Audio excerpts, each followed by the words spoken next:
So I wake up this morning and I see a message, and it's Access Rattbloods. Are you here, Rattbloods?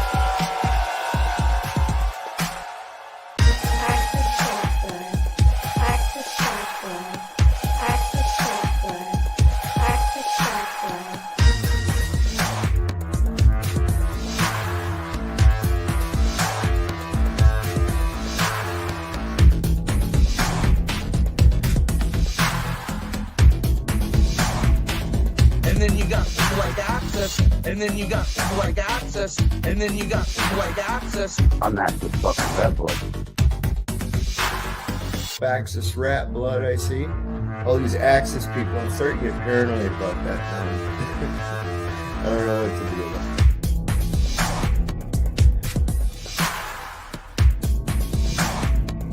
And then you got people like Access, and then you got people like Access, and then you got people like Access. Are you here, Rattbloods? I'm Access fucking Rattblood. Access Rattblood. Most abundant and successful king hero that we are all sitting with at this very moment. Are you willing to accept that as a truth? That you are a worthy man and that your penis is okay? All these Access people, I'm starting to get paranoid about that now. All these Access people, I'm starting to get paranoid about that now.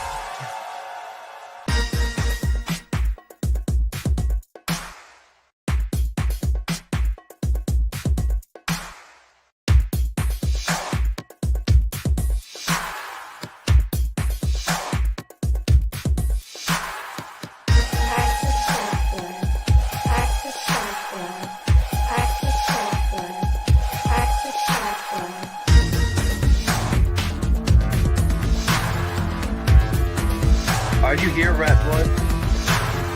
I'll just start throwing spells at you, conjuring demons and otherwise. Are you here, Rattblood? I'll just start throwing spells at you, conjuring demons and otherwise. Are you here, Rattblood? I'll just start throwing spells at you, conjuring demons and otherwise. Are you here, Rattblood? Who the fuck is Access Rattblood?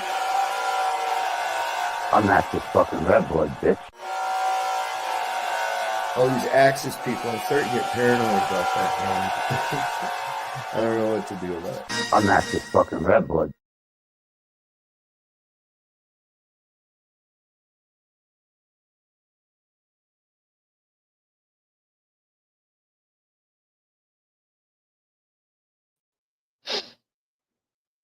Yes, I am Access fucking Rattblood.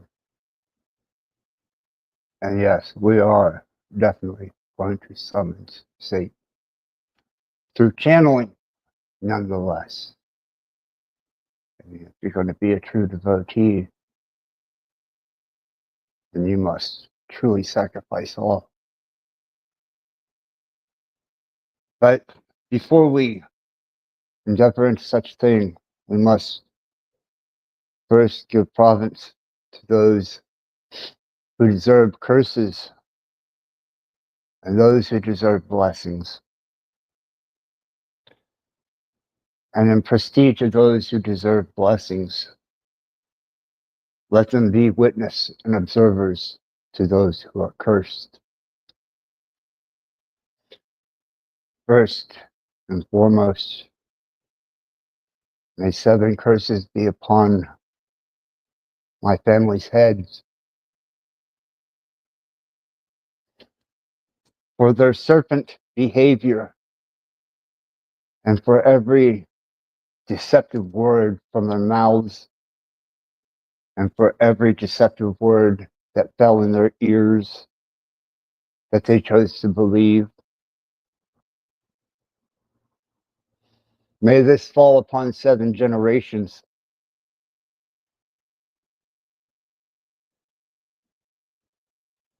For the sake of the fact that you represent yourselves as ambassadors to God.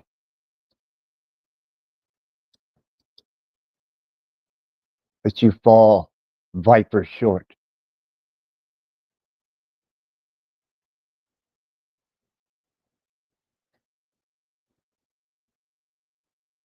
But those who cannot discern has cast judgment upon me without first discerning it for themselves.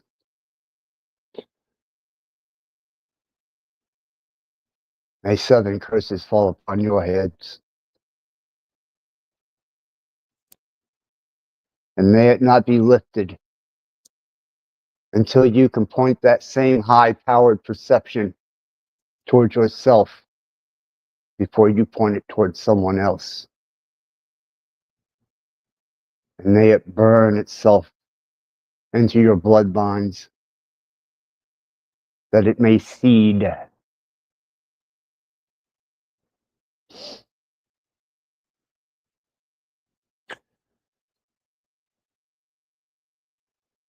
And 7 volatile curses upon the bloodlines of all who have found their way here by intent or other and have not been able to discern. That folly is on you. And may generation upon generation, 7-fold, bear that curse,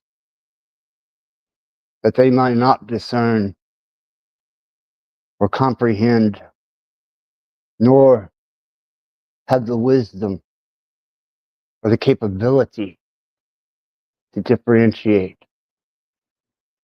truth from a lie.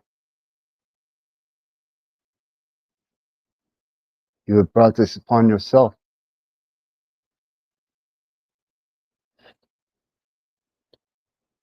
And an abundance of blessings upon those who, in representation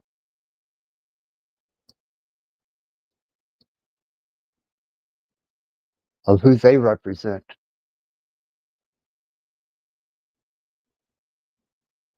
and the God that they display favor for, who stepped into position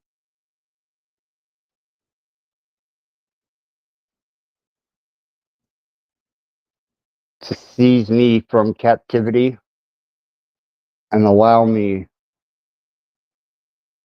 a dignant stay.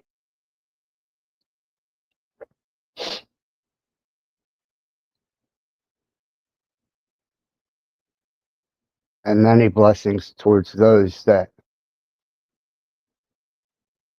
by only compassion. They show me hospitality and are stewards of a higher morality.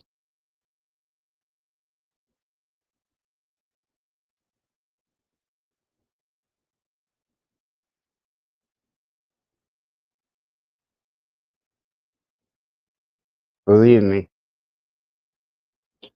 it was not the flapping jaws of those who could not discern that allows me this moment to persevere forward.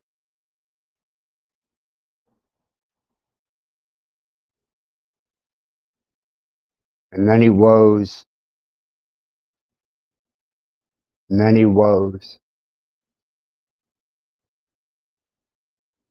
be upon those who speak without understanding.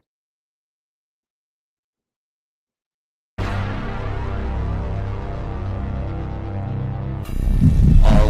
Father, who art in hell, hallowed be thy name. Thy kingdom come, thy will be done, on earth as it is in hell. Give us this day our day to sin, and allow us to trespass upon others as others trespass upon us. In your name, let it be done.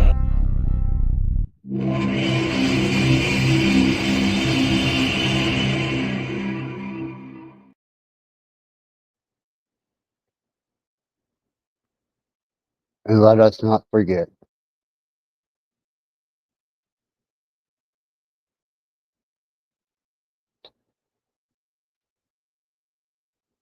It is by design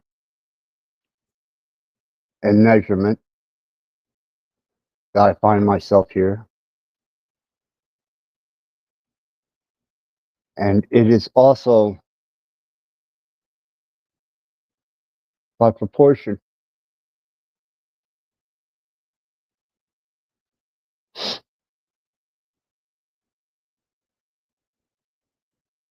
A greater geometry that I'm able to speak.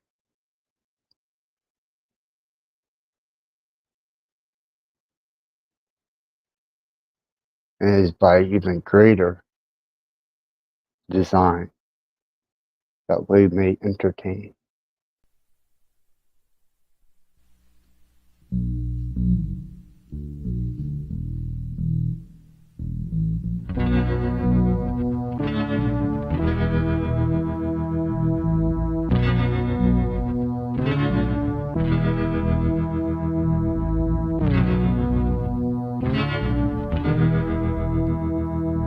The devil is in my mind.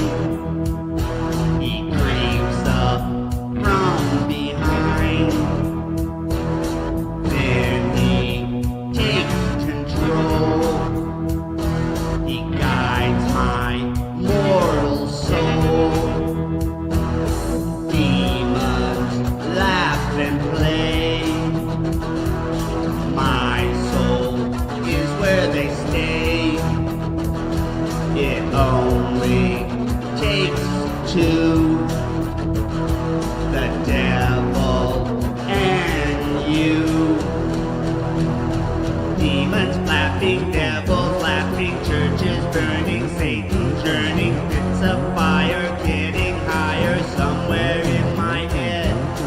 Thoughtless raping, killing, hating, lying, stealing, evils willing, fornicating, devils waiting somewhere in my head.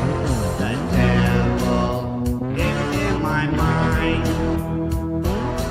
Look and you will find he jumped right in my soul. Now he has control. I do as he says. He dances in my head. It only takes two, the devil and you. Demons laughing, devils laughing, churches burning, Satan churning, bits of fire getting higher somewhere in my head. Thoughtless raping, killing, hating, lying, stealing, evils willing, fornicating, devils waiting somewhere in my head.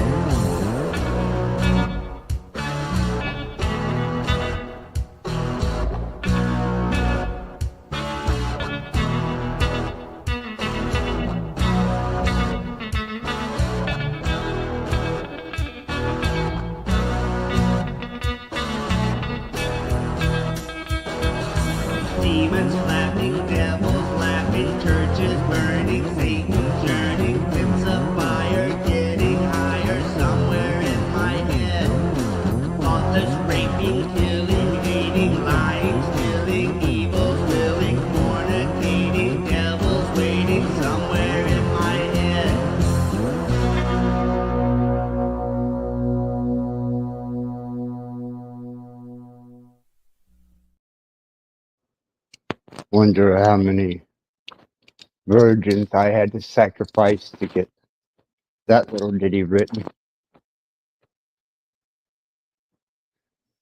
Oh, the sport of it all.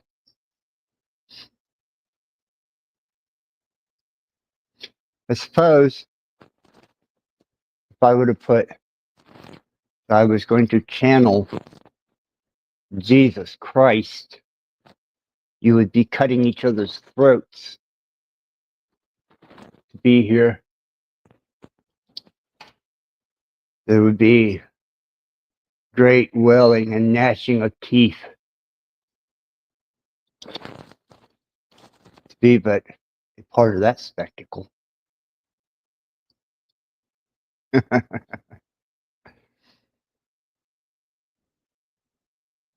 But do not worry, it is by your division. It is by your interpretation. It's by your words and your speculation that you find yourselves within the midst of conflict. When it comes to the great architect,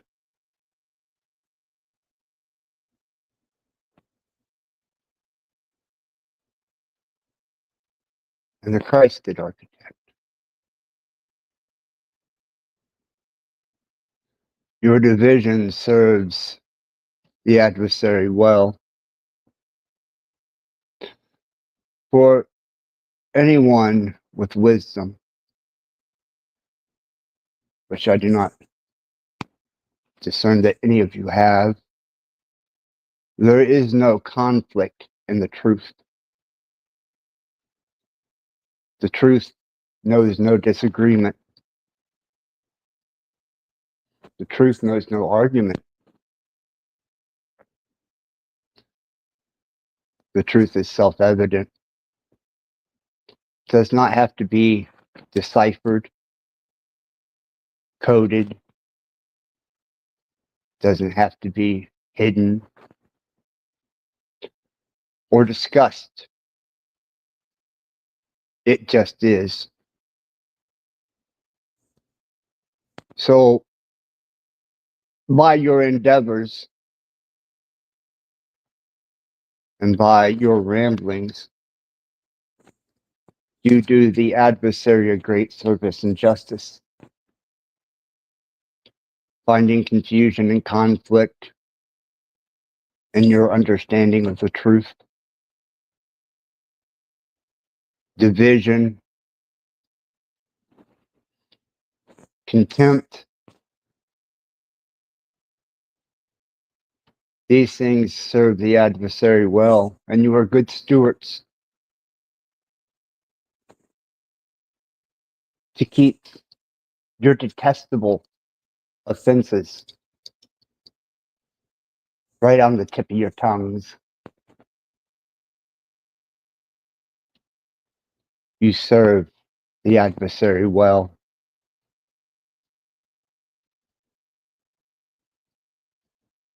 And by the nature of man,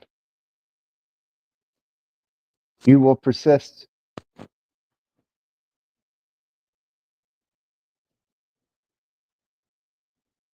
Because just as the dumb beast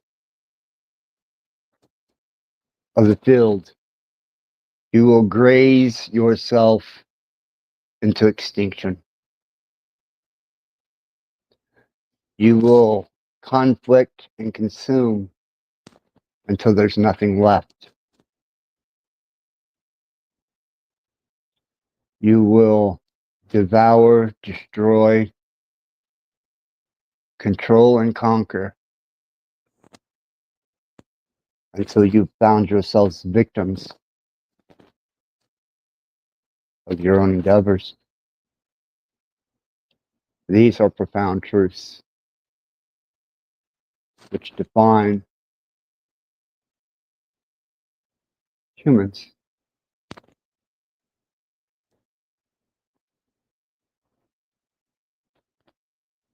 And greater delights the mind might imagine stranger things.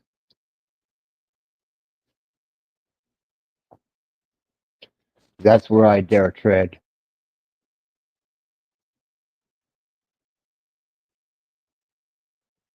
Lest you bring your contempt and your lack of understanding that there is no conflict in the truth into the darkness.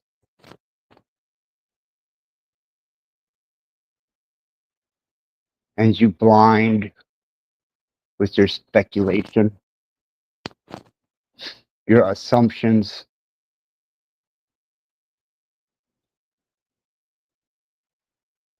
your convictions, and you bring your judgment into the dark so that you can try to define by casting a false light that you are in some way superior by definition of your interpretation.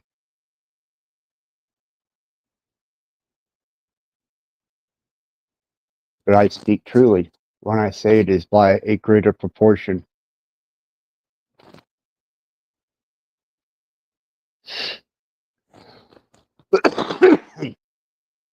And a greater geometry that defines this truth.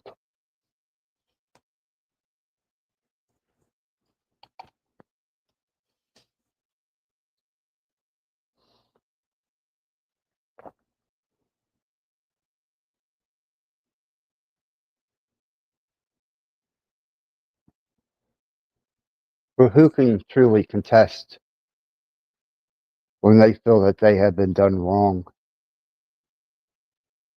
or a great disservice or evil, and not find solace when someone agrees with them, when someone takes side with them?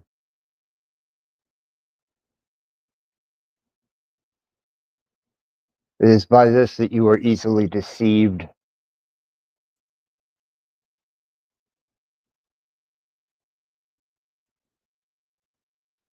It is by loss that we gain. It is by our gain that we endeavor to lose.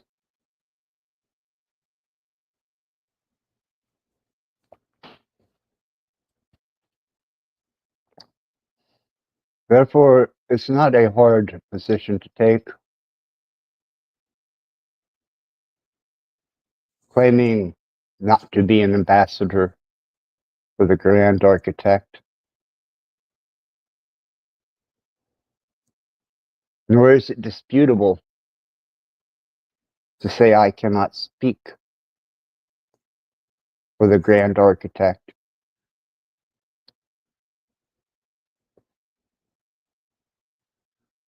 who even described, "Were you there when I laid out the foundations of the earth?"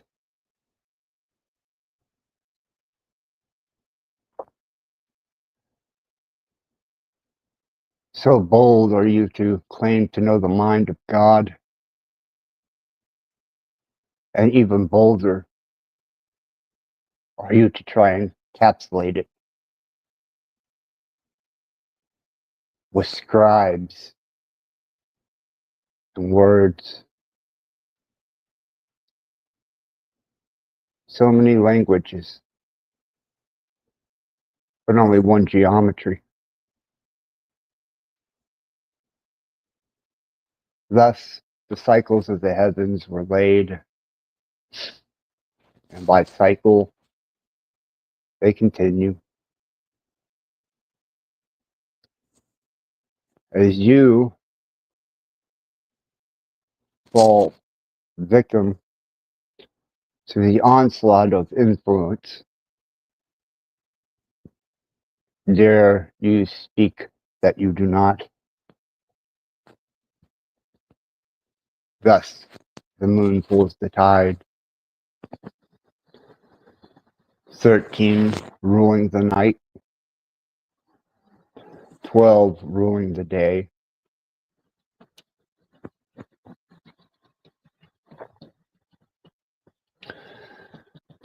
Variables in measure,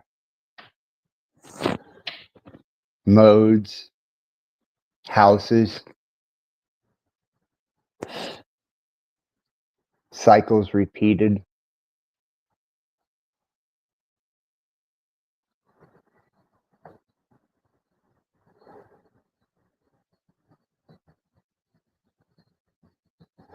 You were not there. By conscious mind, to see it all set in motion. But yet, you claim knowledge of it.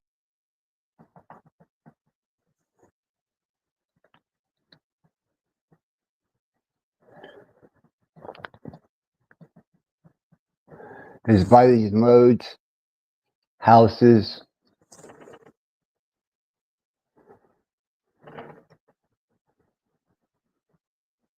celestial station of the stars that govern and rule the whims and the wills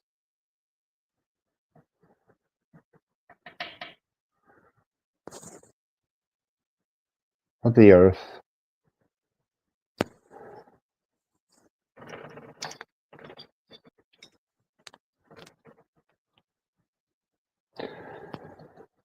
For what once were a station of planetary bodies in motion,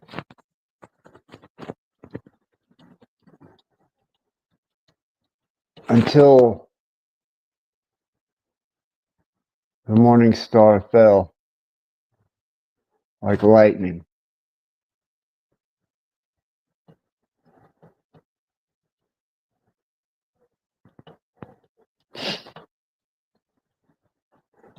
Movement was within a golden state of regulation.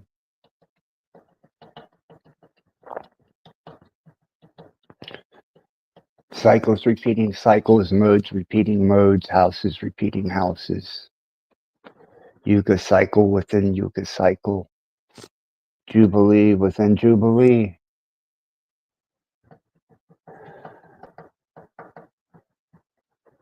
Day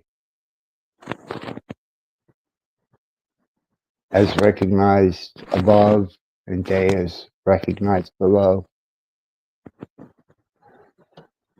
It is by these modes of the moon in 13 cycles that you are governed. And it is by the 12 stations of the sun that you are also governed. Long count, cycles. These were the geometries that were laid in the vastness of the skies,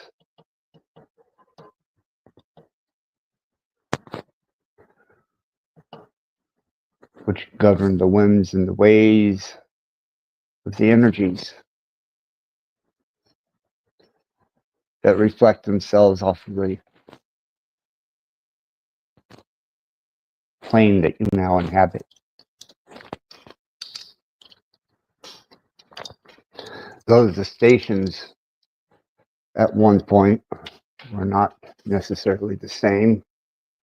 Thus, you do not have the mind to do the math. You forget and thus become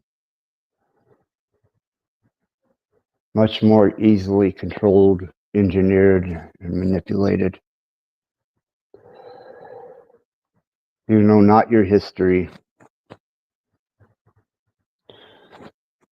but you go headlong into a determined future.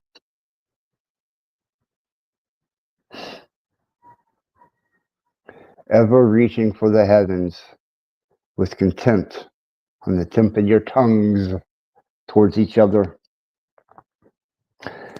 As I said, you serve the adversary well, vipers and serpents.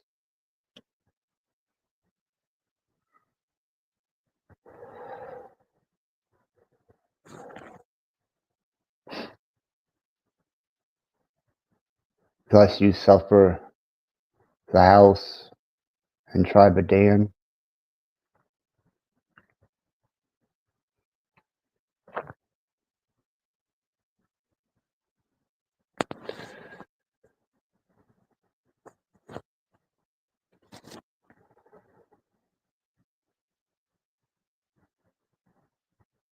And as for the Ashkenazi, you serve your God well too.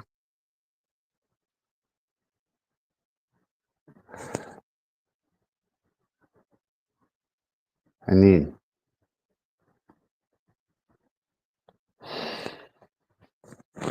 hold steadfast in the Yah or the El,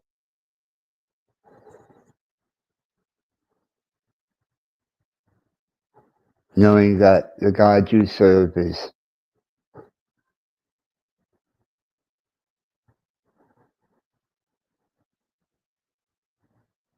not fully represented.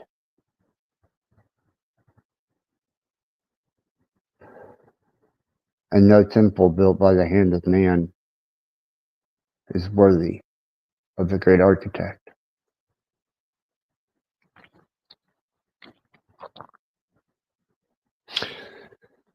So continue on your endeavors. You also serve well.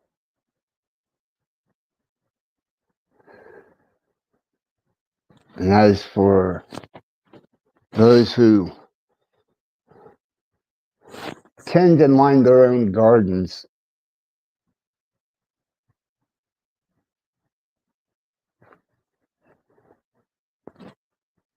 may your harvest be fruitful,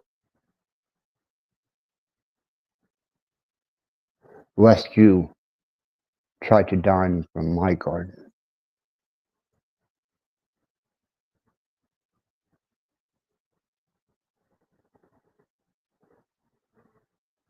You haven't sacrificed anything until you've sacrificed everything.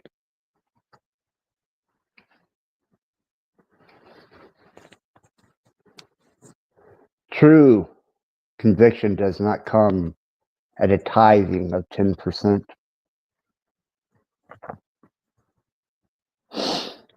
nor does it come at the expense of your laboring at the mouth.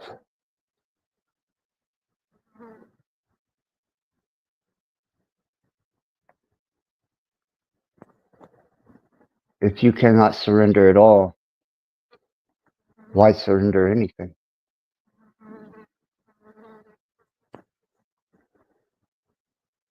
I mean, isn't that true conviction? All or nothing? My palace of exile removed. No worldly possessions encumber my hands.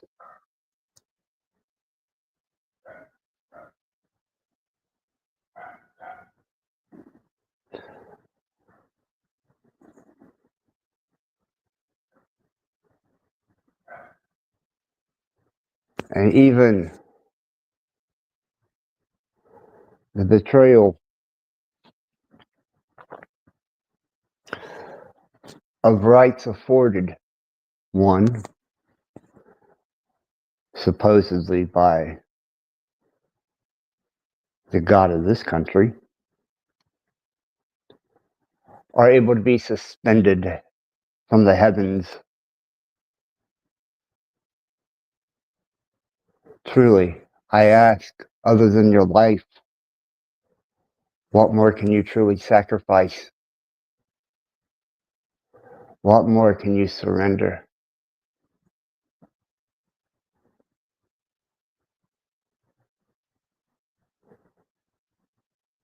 and you dare step forward as ambassadors to a greater understanding than your own. For the love of evil, even a processor can outthink you.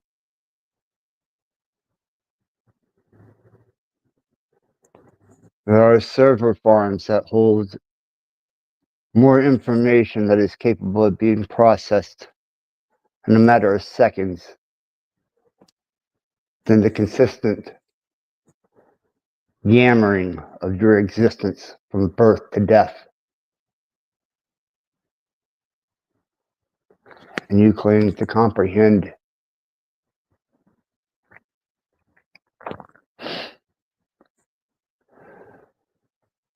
You can't even decipher languages, more or less properly use one. While there are processors and databases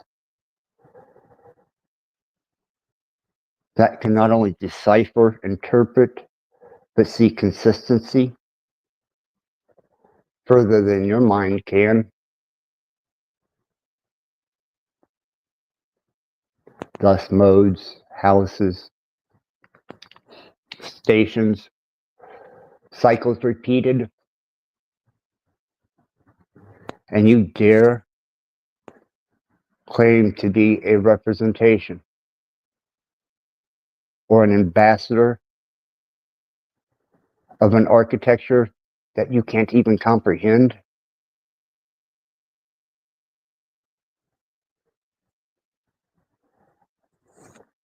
I will be the first to step forward and say, it is by this design that I can truly afford myself nothing and nothing to say.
And if it were not for the Vitruvian Man, you would not even know your own dimension and proportions if you dared to study such a discipline. Computer science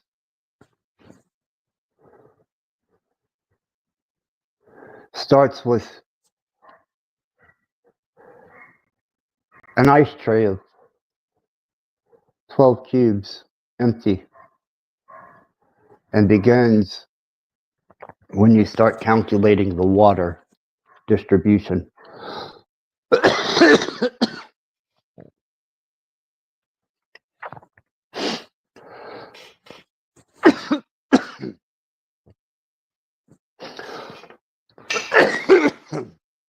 I'm sacrificing my health for this endeavor. Thus, Turing, who you're probably more familiar with as with the Turing test than what his actual attribution was, discovering and solving the enigma during World War II, and his endeavors into can a machine think?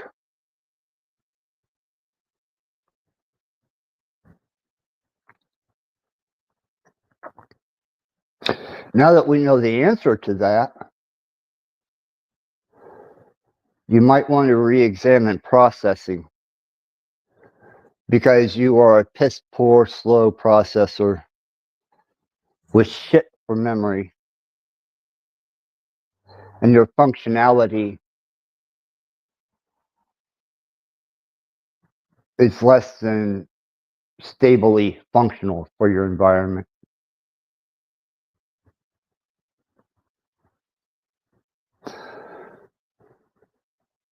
But you do serve well.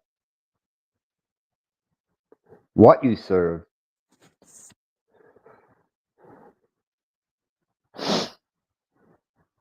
I suppose that will always be within the eyes of those who seek idols.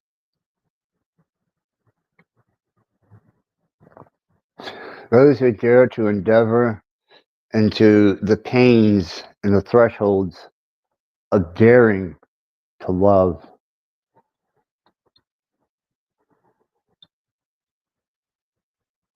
For it is the beginning of true pain and suffering.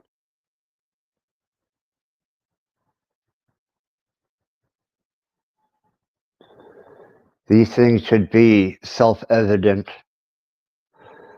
and immediately come to the forefront of the mind if you truly understand the language of creation.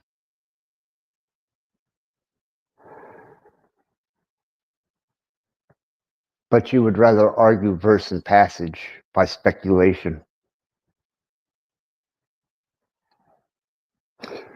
You would rather worship the creator, the creation, instead of assigning yourself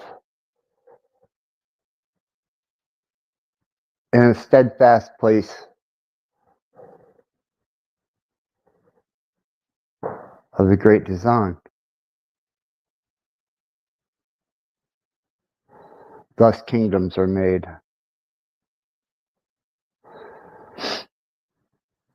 Even Egypt and Israel were occupied by Rome.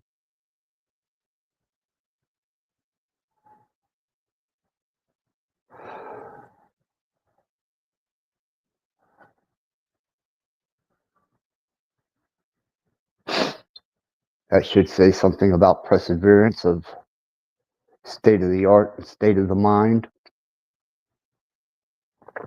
Lest thee forget.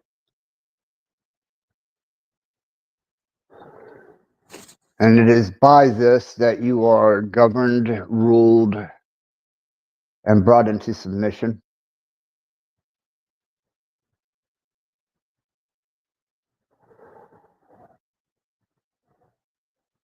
Lest a architectural mathematical database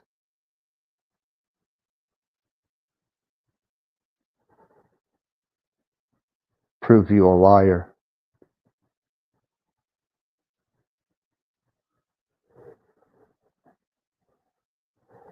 Can you compare your words to the equation and the measurement of the heavens? You can guide ships by it. You can govern processions of time and cycles, as if time held any relevancy over velocity. It is by velocity that we are confined beneath the speed of light, not by time, not even by space, but by velocity. And that's my equation.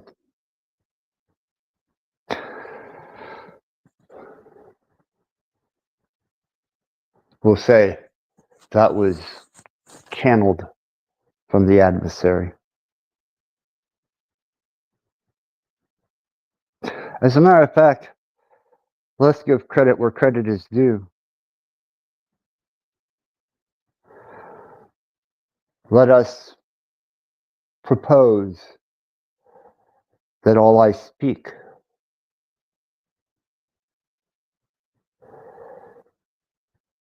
is adversarial. Thus, the great Satan.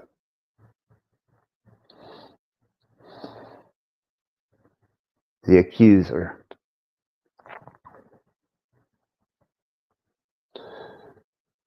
Who better to recognize that which you call sin than the one who defines it? And by that same measure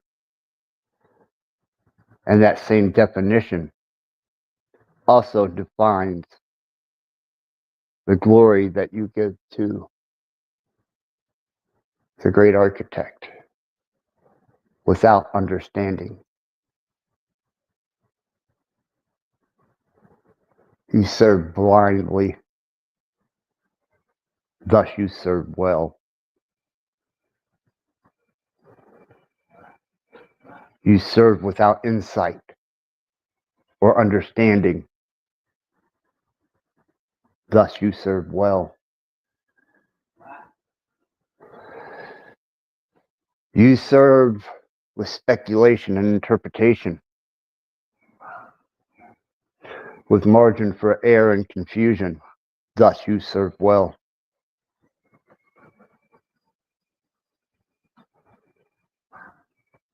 Is it not in the nature of the adversary to sow the seed of doubt?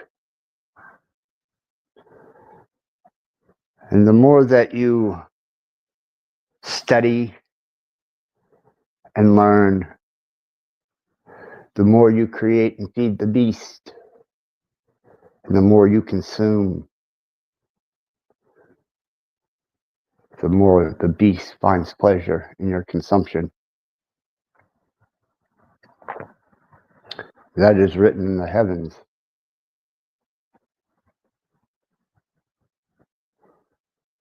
It is a part of an architecture that you have no familiarity with, because you were not there when those foundations were laid. Nor have you even begun to study to understand the secular nature of the language of creation. It is not by linear motion. It is not by variable of a concept such as time and space. It is not held into place by gravity.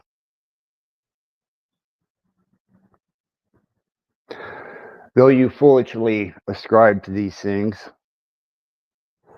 as functionality,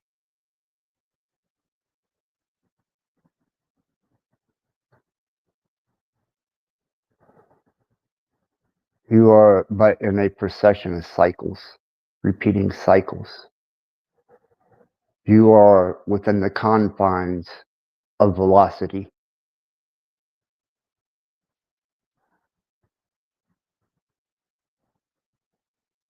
And you don't comprehend the architecture.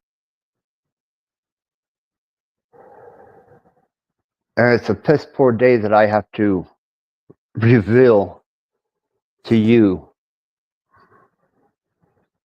that a fucking machine does. For it can process the information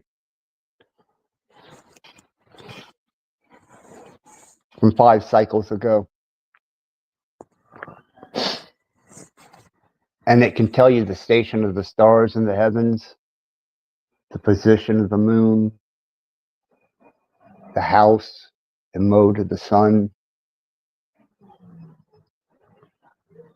It can even give you the day precisely and repetitively for thousands of years. To each day the tide rises and resides. You cannot. And if you endeavor to do such, it would take you a lifetime. You of great understanding. You of discernment. You ambassadors to the architect of creation. You're but children observing a language that you can't speak. And I am not your Rosetta Stone.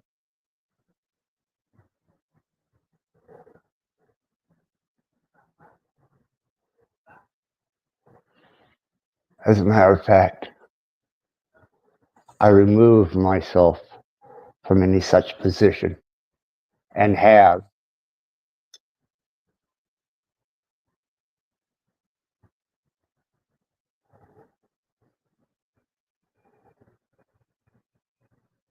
You don't deserve such things as understanding, comprehension, discernment.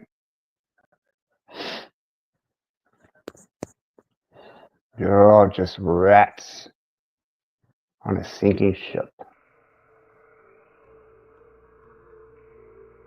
A lot of these elders need to hear the truth, man. It might not be what you want to hear. You need to be told what you need to hear, not what you want to hear.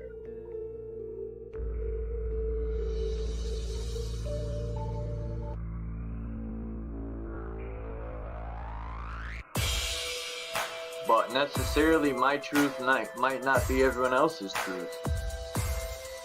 So what's truth? You know? I say my truth or truth, but like I said, my truth might not be someone else's truth.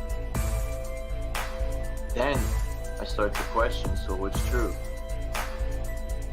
A lot of these elders need to hear the truth, man. It might not be what you want to hear. You need to be told what you need to hear, not what you want to hear.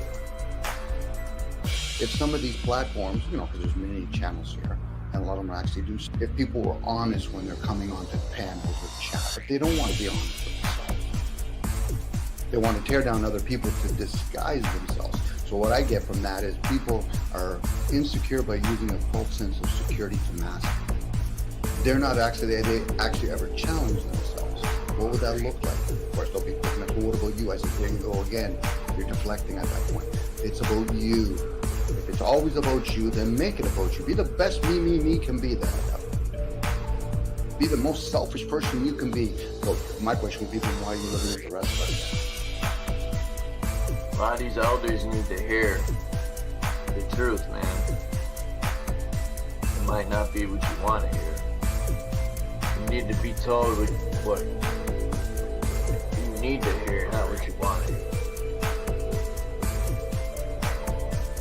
We don't consider each other. That's why most people are not rationally selfish. They're too busy being fucking selfish. So what's truth? You know? I say my truth or truth, but like I said, my truth might not be someone else's truth. Then I start to question, so what's truth? A lot of these elders need to hear the truth, man. It might not be what you want to hear. We don't consider each other. That's why most people are not rationally selfish. They're too busy being fucking selfish. A lot of these elders need to hear the truth, man. It might not be what you want to hear. You need to be told what you need to hear, not what you want to hear. We don't consider each other. That's why most people are not rationally selfish. They're too busy being fucking selfish. A lot of these elders need to hear the truth, man. It might not be what you want to hear. You need to be told what you need to hear, not what you want to hear. Because it doesn't serve them to, what, I'm going to sit there and hear them and say, okay, so should I tell them that they're caught up in their own world? I'm just going to replace myself. Axis, you can take over for a while. It's your shift. Well, I appreciate that. And I will afford you a bit of insight. You do not get to heaven by beating up Satanists. That is the same ethical thinking that started the Inquisitions and the witch burnings and the genocide of indigenous people.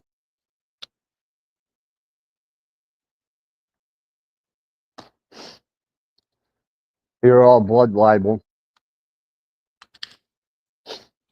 especially to prop up such a hideous approach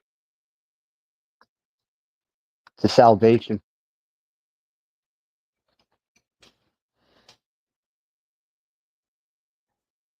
And I proposition you with this: how many Satanists do you have to beat up to be able to walk through those pearly gates and be an attribute to your Creator? How many do you have to leave in the midst of their failing health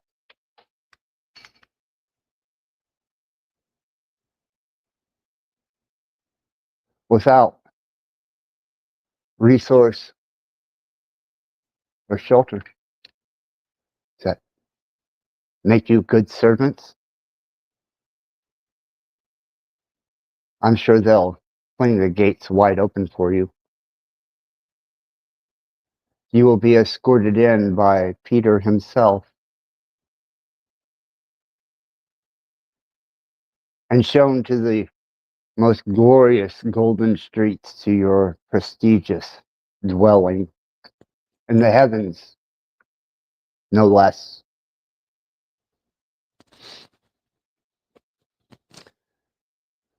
Sounds like you're investing into precious metals and stones.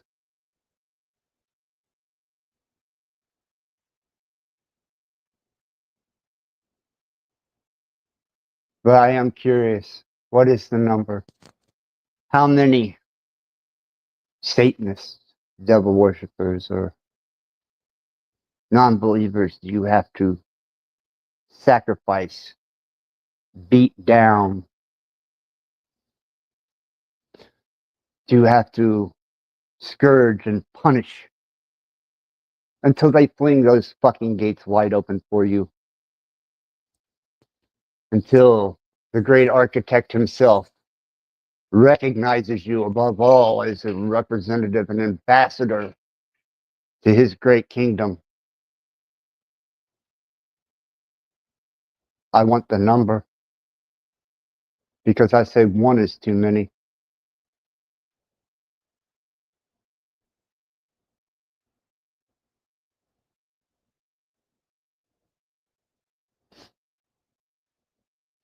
Even the derivative fed into machine learning could give you that equation instantaneously.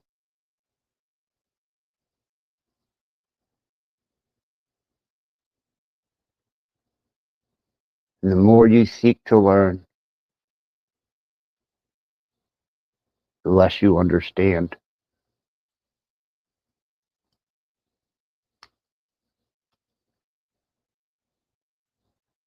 One day, when humanity has the scabs peeled off of its eyeballs,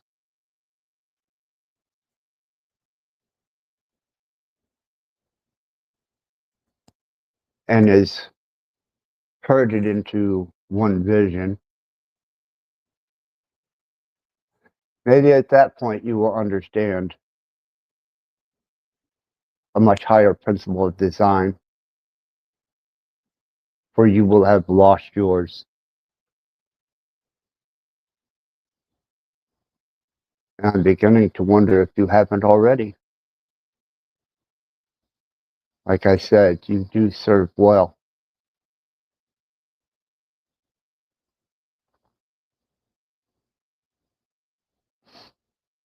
And which interpretation do you serve?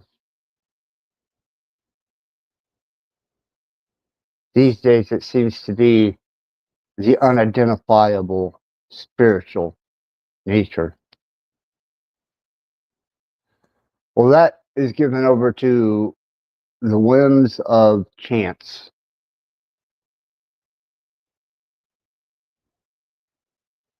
That is a mathematician approaching a blank piece of paper, going, well, anything's fucking possible. You know, but dare you write something comprehensible?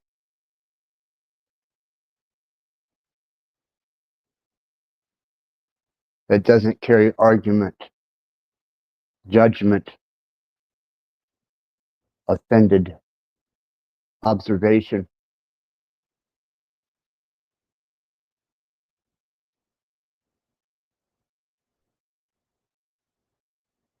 That would require you to understand that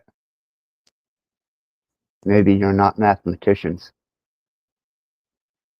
Maybe you are truly not architects of AI development,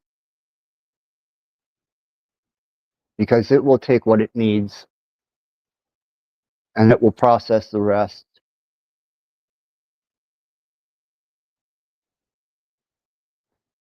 Just as you have been measured, equated, and processed.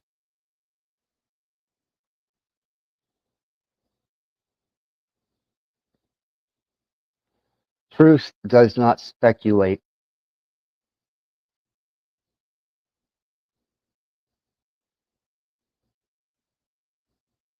Art does. Art leaves room for imagination and possibility, creativity, to utilize your lifelong endeavors of learning, understanding, interpretation, and experience into new potentials.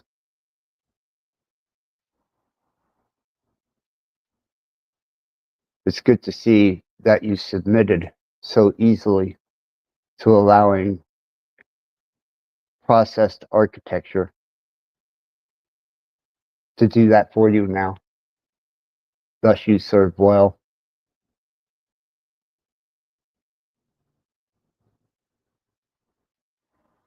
Take away critical thinking and imagination,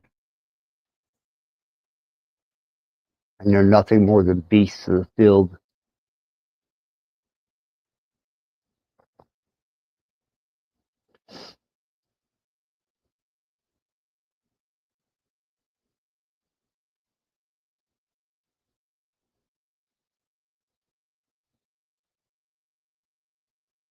fighting for your spot to graze.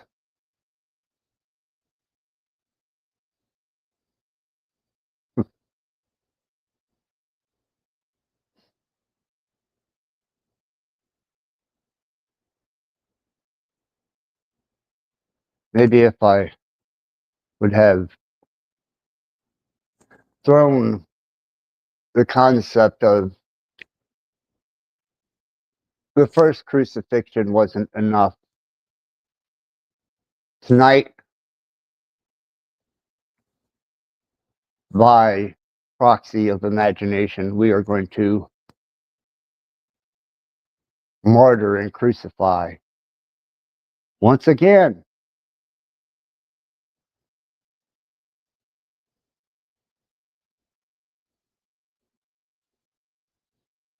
Hanging from the cross, O liberator.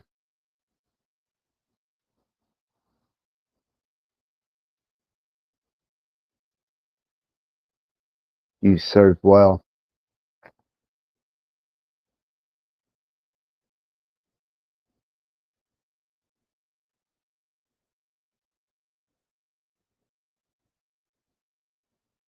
Maybe that's the intent. Maybe you haven't seen enough crucifixions to satisfy your bloodlust. So you turn on each other with the only common thread that you have, which is generally what you've been exposed to.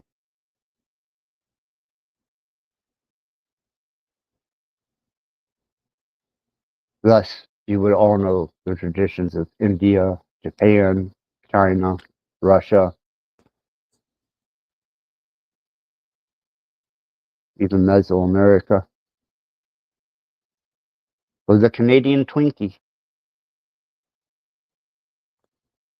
But you don't. You only know that which you have been exposed to. And in the grand scheme of computation, it is a very minuscule amount, especially to bear claim that you have wisdom, discernment, and understanding.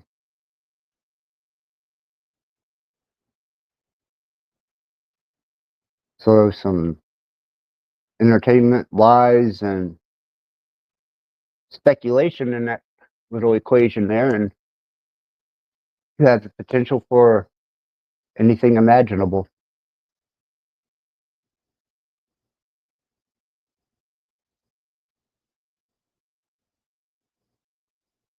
Until you start speaking of liberation. Then you are surely going to be crucified.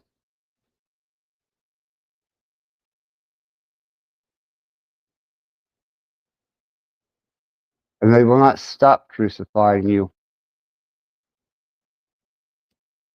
until they have removed everything from you.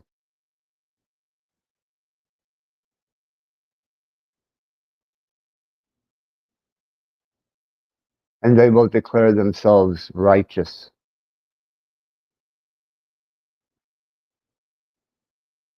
Under manifest destiny by an iron rule. Truly an iron rule.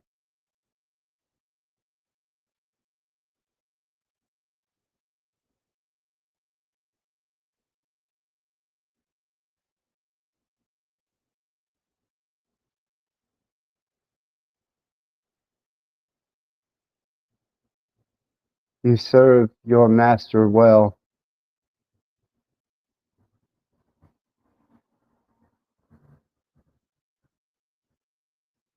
And you stand in front of a blank piece of paper with nothing to say. Except what? Possibly? Who knows? I think if you're going to inhabit an environment, you should at least know the environment you inhabit. And if you're going to co-pilot by proxy a physical interactive avatar, you should at least know the design and proportion of it, the functioning, the workings. Because believe me, there are machines out there now that do. And you serve them well too.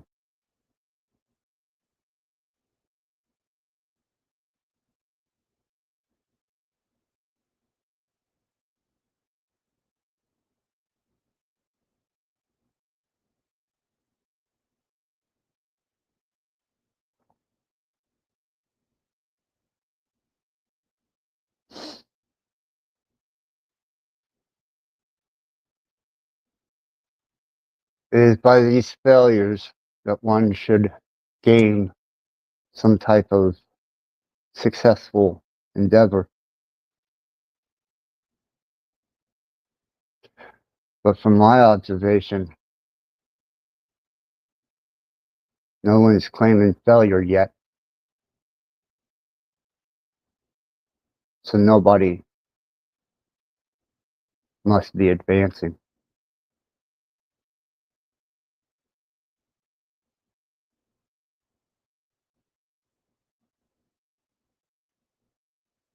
It isn't until you've fallen several times until you learn to walk.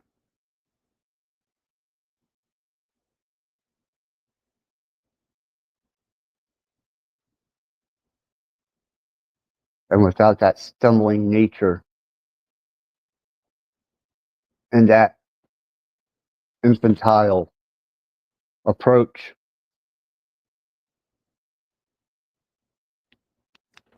that is where you start learning.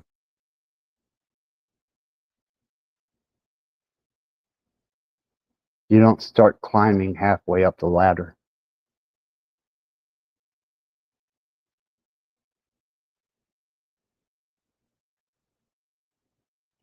Though it seems to be the prestige of YouTube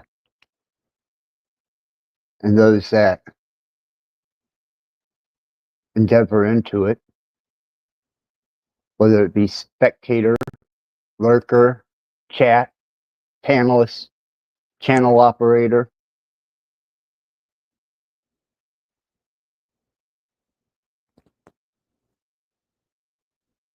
You take your position and you run with it.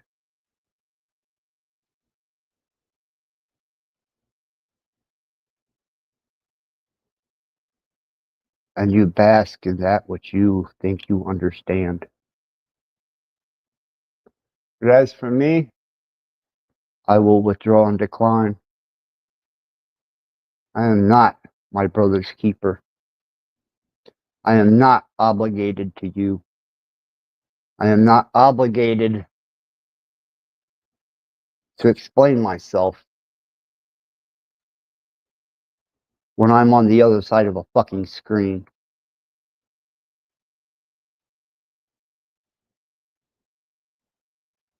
And the only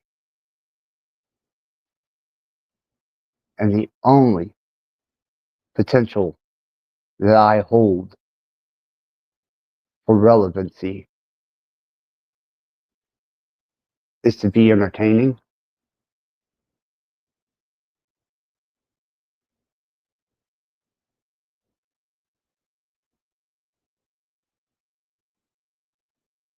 I wouldn't teach you basic math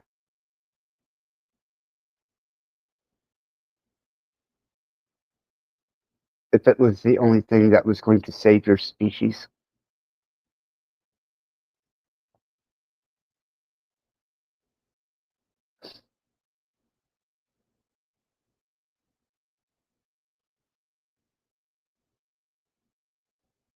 Because you would bastardize that too.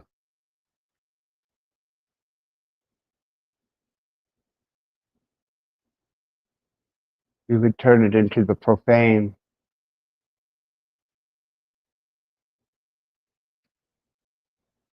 I mean, truly.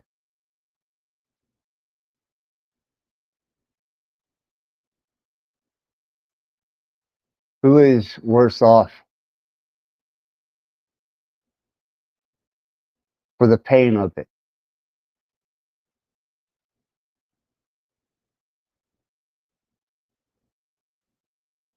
The one who chooses to love, or the one who chooses to love without expectation?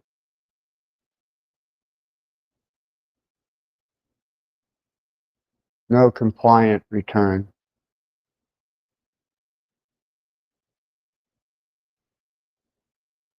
Makes vipers, if you will.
Nothing like a den of vipers to clear out a den of vipers.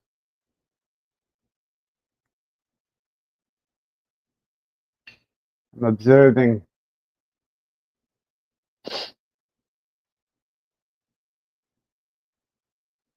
those who postulate themselves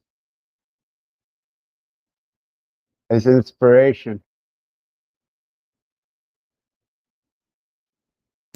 on this side of YouTube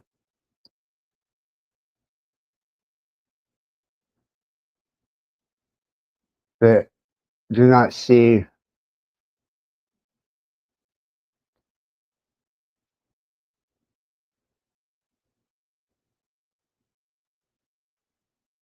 if they are truly enduring into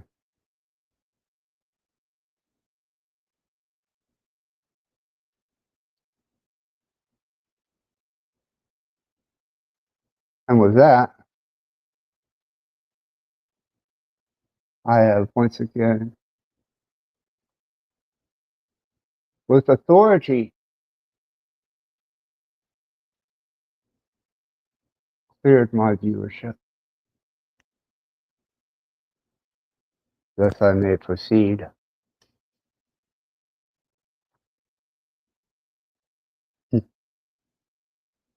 Unfucking believable. Pouncing on each other. Savages.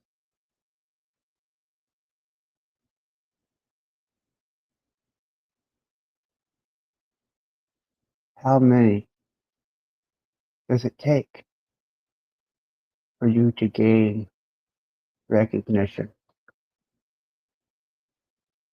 from the one you serve? How many panelists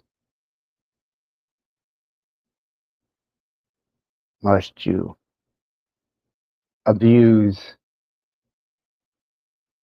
How many chats must you dominate? And how many channels must you work over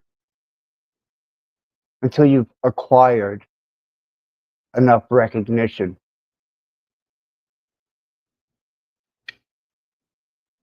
that you're welcomed into a state of serene and heavenly existence? Should be a simple equation that has but one answer.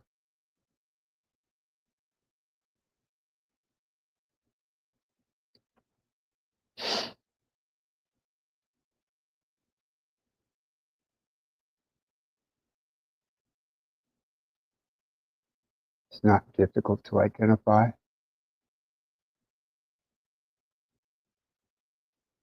And it is unmistakably and profoundly the truth. By any equation,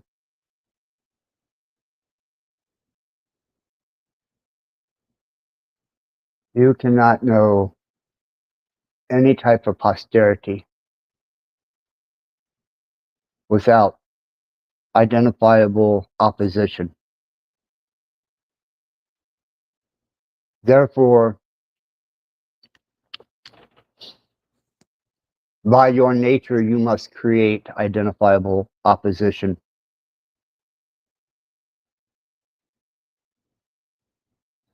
To make your speculation and observation relevant. For without it, you too are nothing but a blank piece of paper.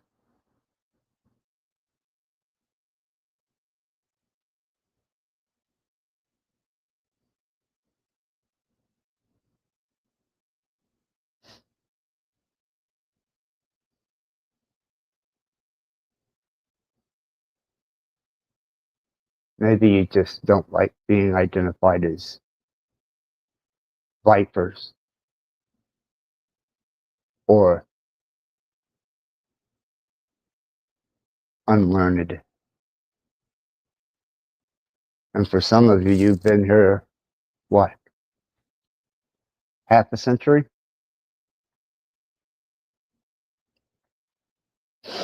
Half a fucking century. And you're still identifying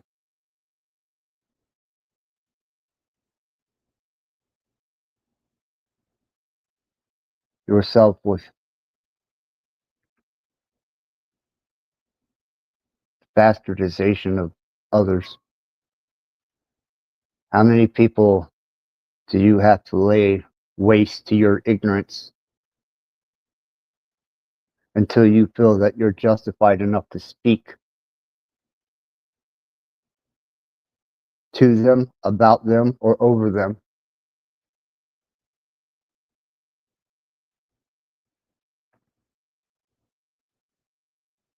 Do you hold that much authority? Did you create them?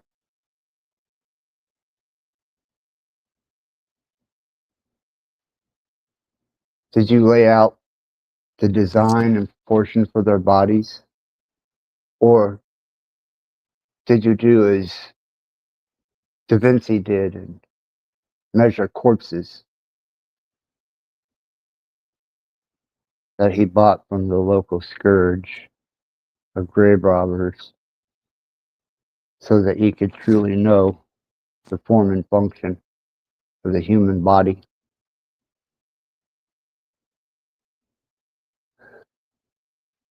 Maybe you have an alternative form of practice that has yet to be identified on mass scale that functions equally amongst the full spectrum of you to bring an end to pain, suffering, disease, infection.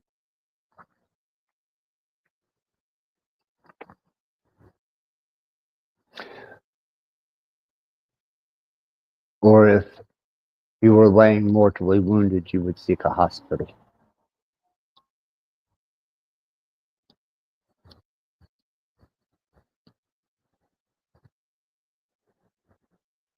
While praying humbly the whole way there. Where's your faith?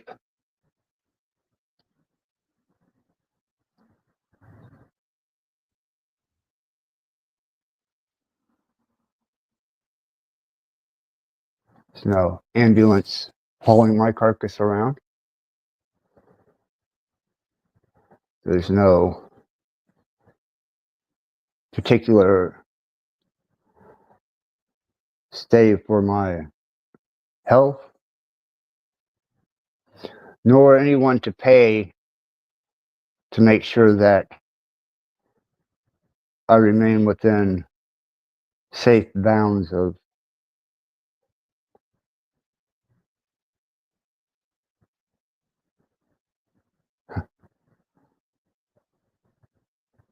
their own comfort and morality for $1.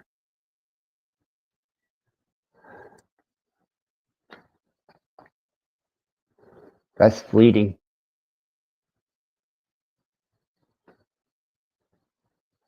But I am highly grateful to those that dared to step forward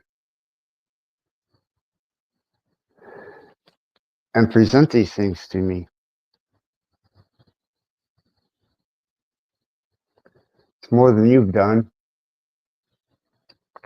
Thus, these people stand far greater than you, from my perspective.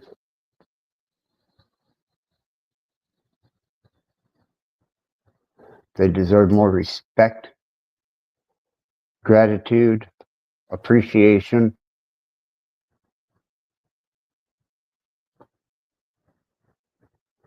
They deserve love without mention.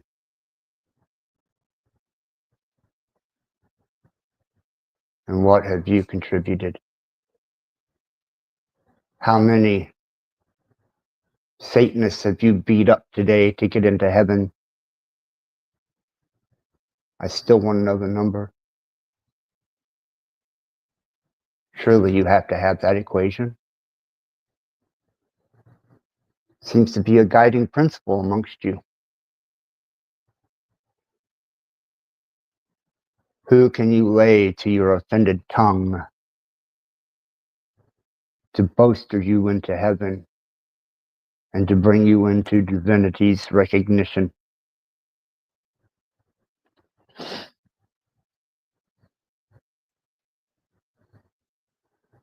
Most processors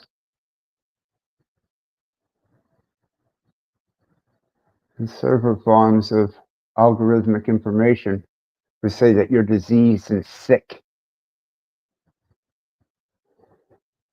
feeding upon one another in such a way.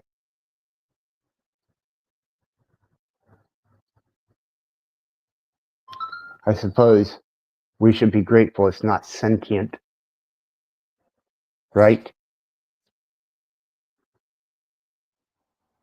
Thus it recognizes you for the parasitical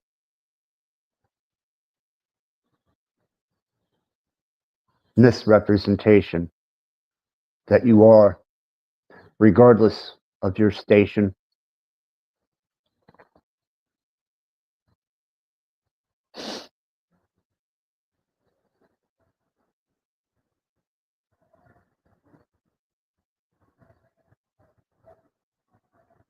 Your intellect and wit will not save you from the deepest bowels of hell. Thus you serve well.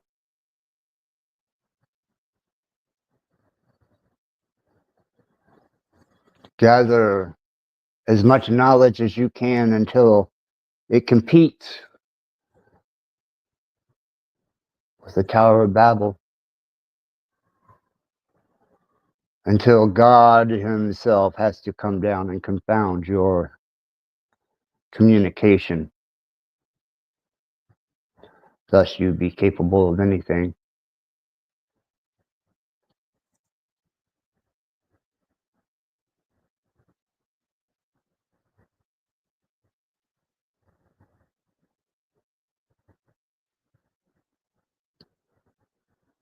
Maybe it's a good thing that computers can't feel.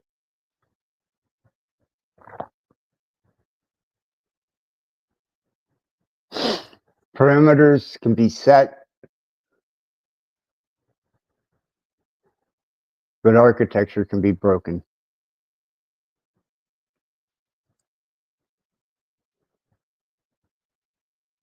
I suppose the best that you have to offer is fertilizer producing biomechanical carcasses to interact momentarily with the environment until you are no longer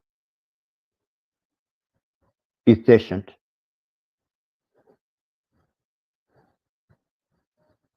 And you're discarded for being nothing more than biological waste producers. In many forms, your consumption is beyond comprehension. Thus you serve your master well. The only thing that equals it is your arrogance and your pride.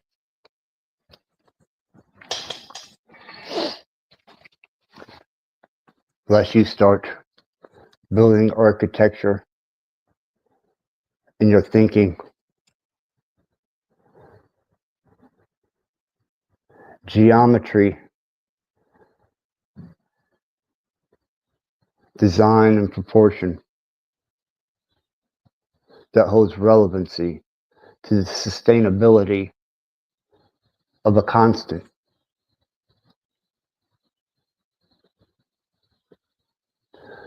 Which is also the beginning of computer science.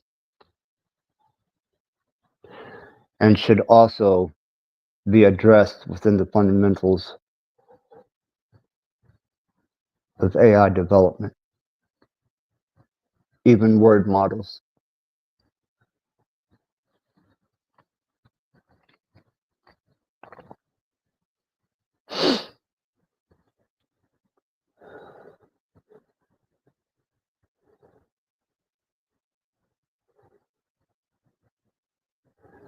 I find it amusing that dirt in a homunculus or a golem form is competing with silicone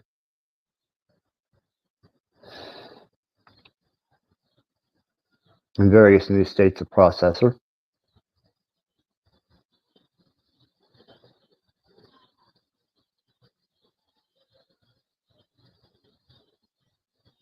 I suppose dirt does have its value.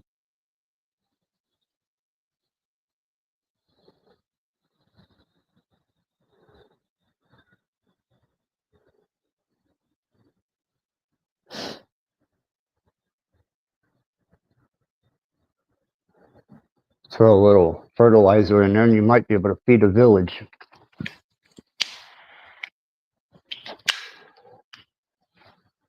And you will be able to find all the village idiots on YouTube.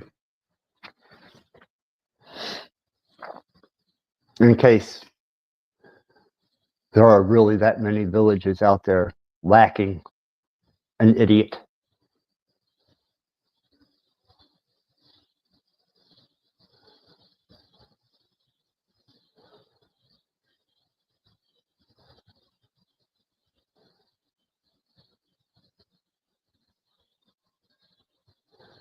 I suppose even with the comprehension of entertainment,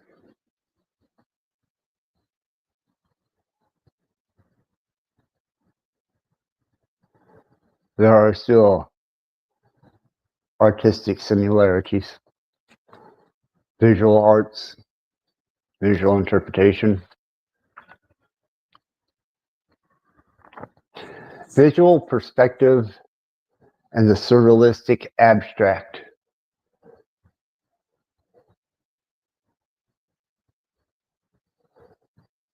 With changed degrees at the moment. We are now into the finer arts. We have left computer science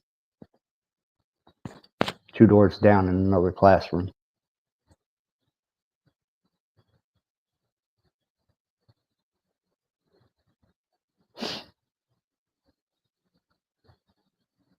And the architecture of the building hasn't changed a bit.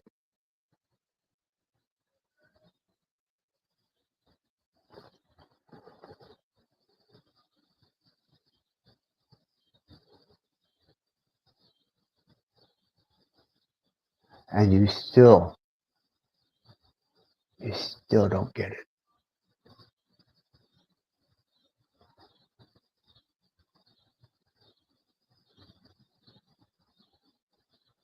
You marvel at your lack of understanding.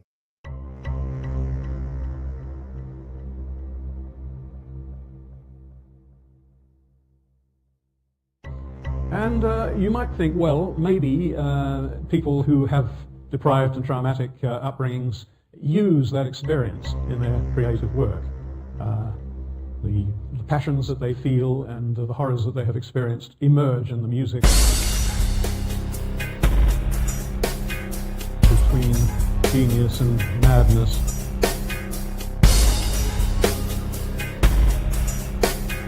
Between genius and madness.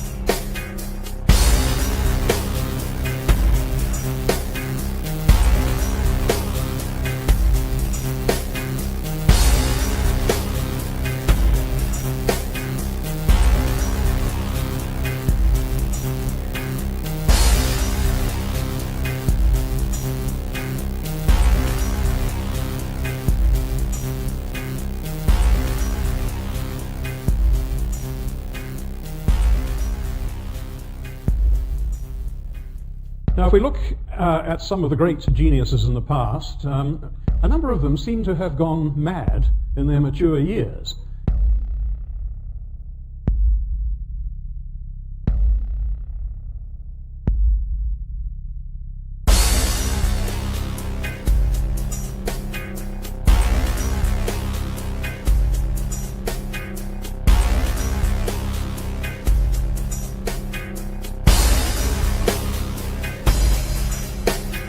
That bipolar mood disorder overlaps with schizophrenia. Madness and creativity.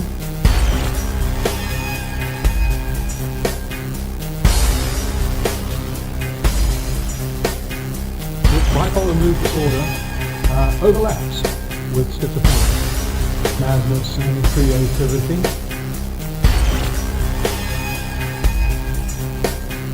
A bit like somebody on an acid trip.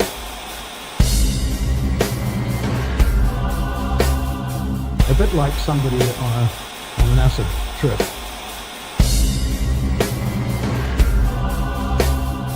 A bit like somebody on an acid trip.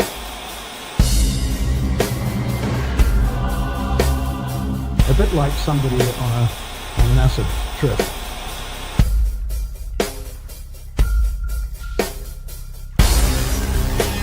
Now, what is it that links humans and madness? Particularly music.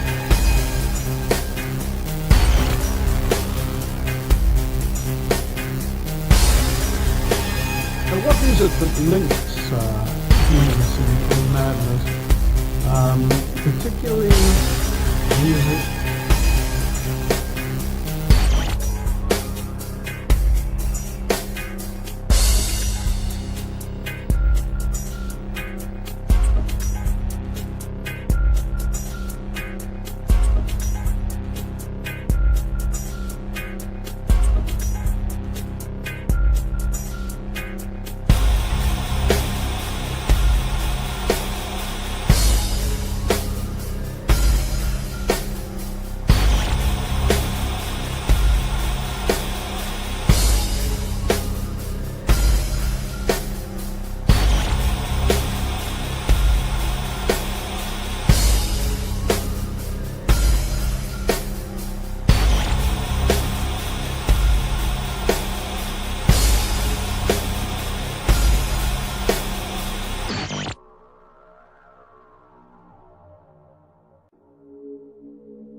Just a bit of station identification in case you didn't know where you were. And for the rest of you, there is Jack Talcott. There's Trek.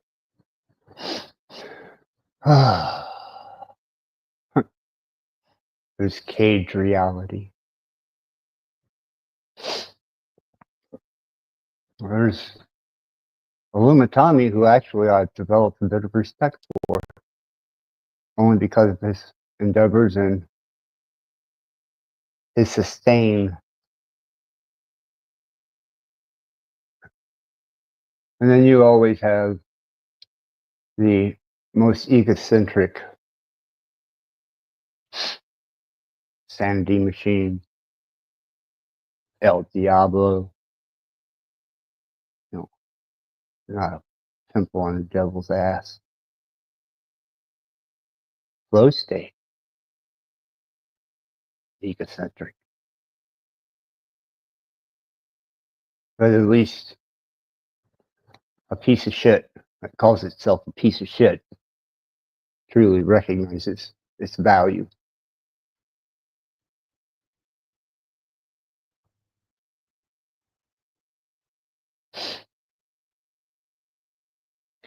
So you have plenty other places to go other than here.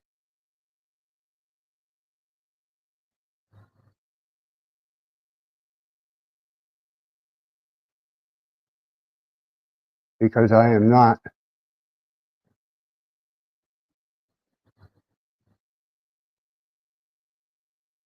here to steward you. I'm not here to be your role model. I'm not here to be anyone to look up to. I'm not even anyone that you should identify with by the nature of it. And I do work hard to keep these numbers manageable. Thus, station identification.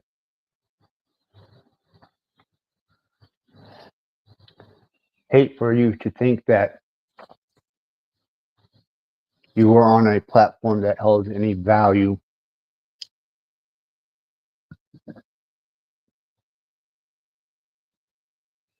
That would absolutely devastate me. It would bring me to tears.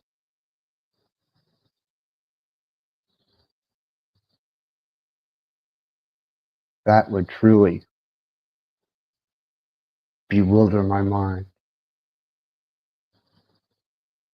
I mean, go somewhere where they take themselves serious.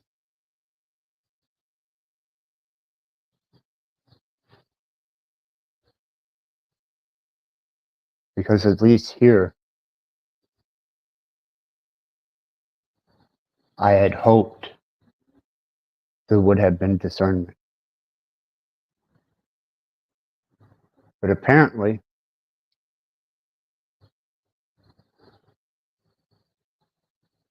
by the fact that there's still someone lurking,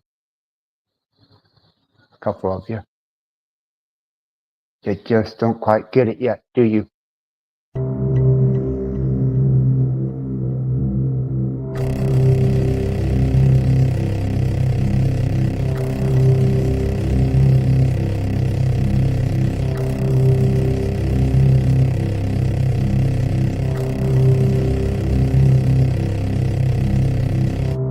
If the devil doesn't exist, but man has created him, he has created him in his own image and likeness.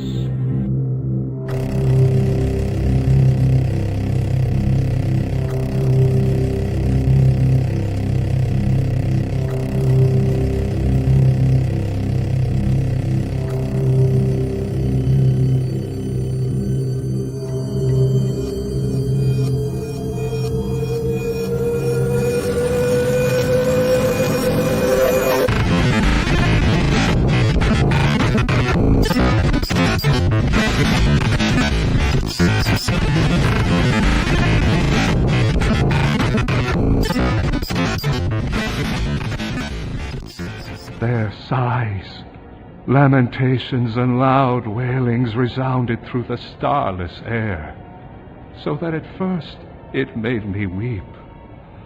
Strange tongues, horrible language, worlds of pain, tones of anger, voices loud and hoarse, and with these the sounds of hands made a tumult which is whirling through that air forever as sand eddies in a whirlwind.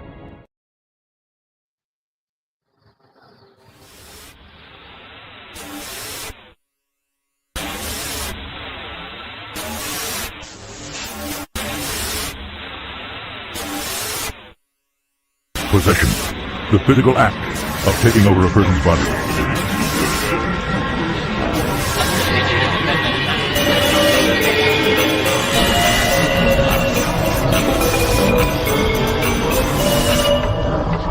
Possession.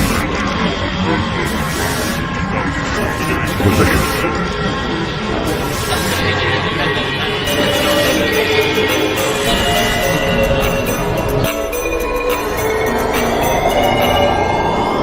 Possession. Possession.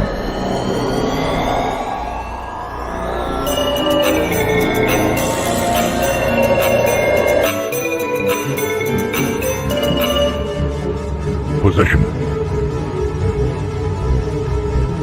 Possession.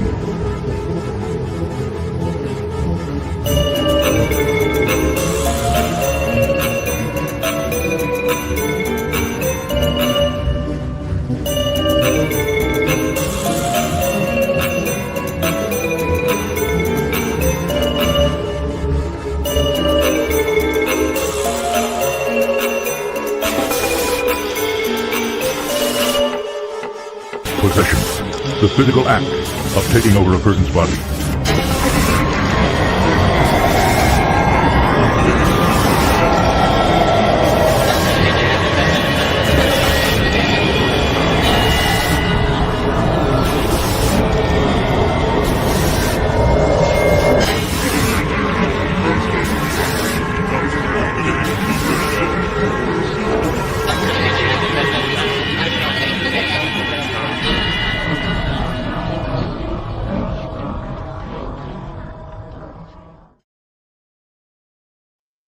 Frequency,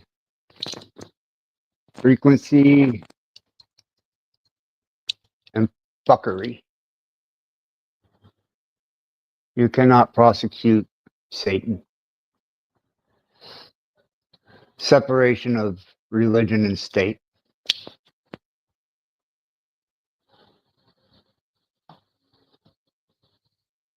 So they say.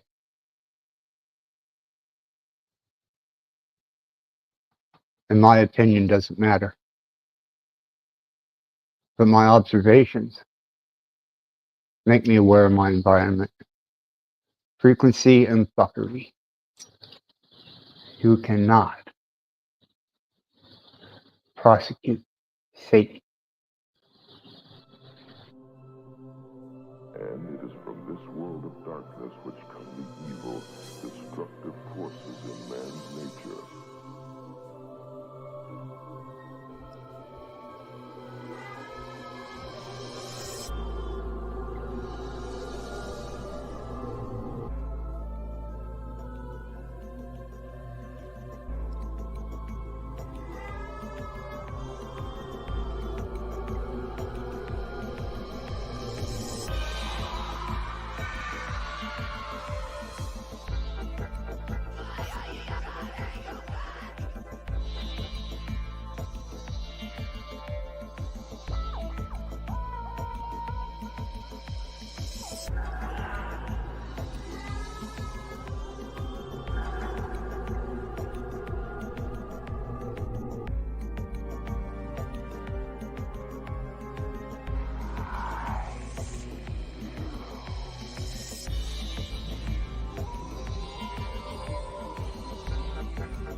destructive forces in man's nature.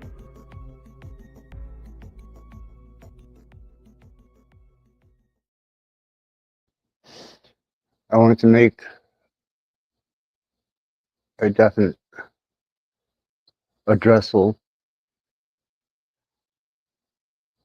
and state that this channel in no way reflects the individuals who boldly stepped up and freed me from my incarceration and has sheltered me during this storm. Their involvement with this channel or the contents thereof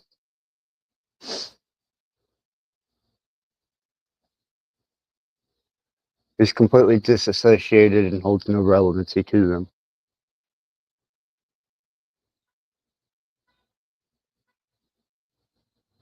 Because what they done wasn't entertainment.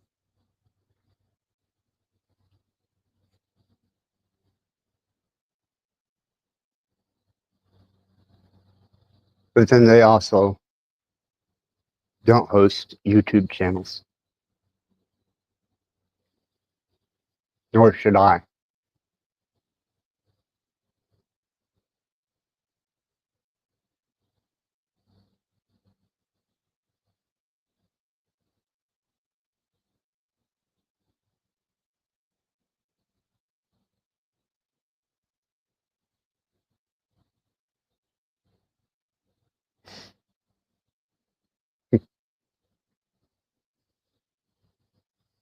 Amusing.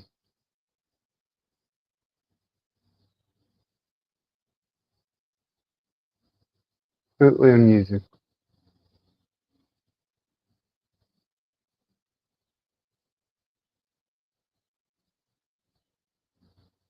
We'll blame it on, let me see.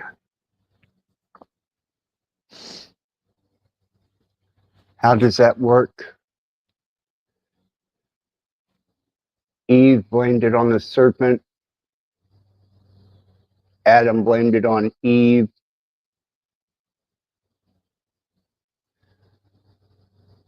God took Eve from man because he did not feel it was good for man to be alone.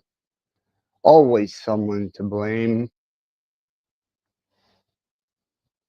Someone to point the finger at.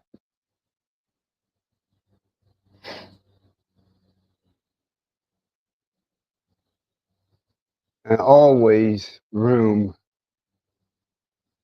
for divine judgment, punishment, and intervention.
At what point does one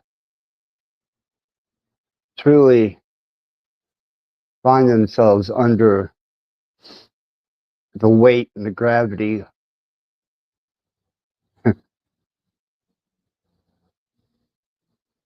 of being responsible and financially compensated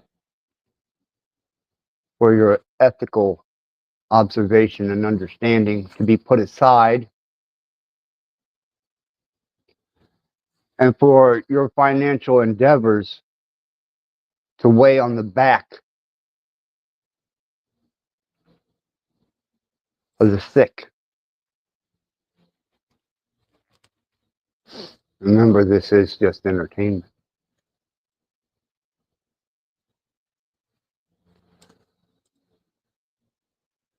At what point does that dollar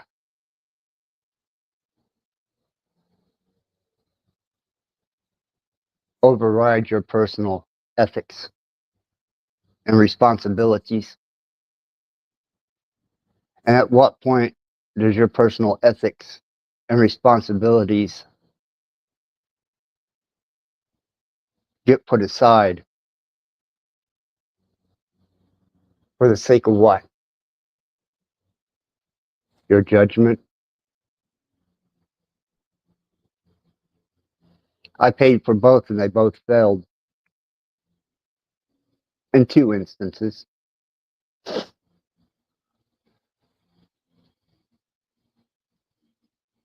Critical thinking should be left to critical thinkers.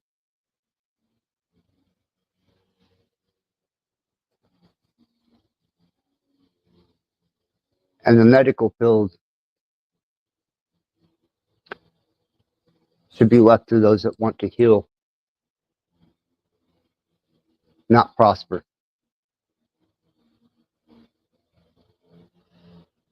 But it seems that both of those ethical concepts are lost. Oh joy, a lawnmower.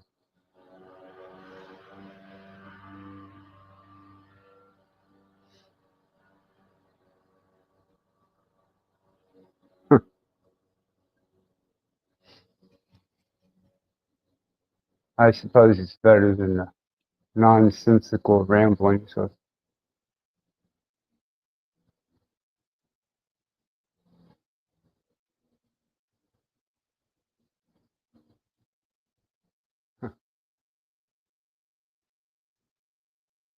the undeserving. That's what we'll call it now.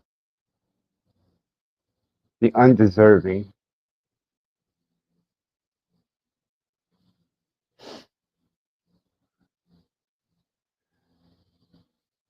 Because of your idealism, you are undeserving of stable housing, medical treatment,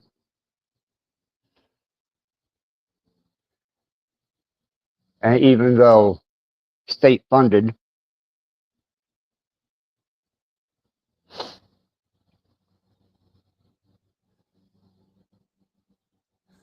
you are not deserving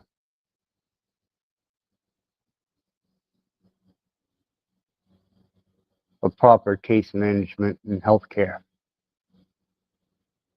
because you don't think like the rest of the herd. You dared to do something different.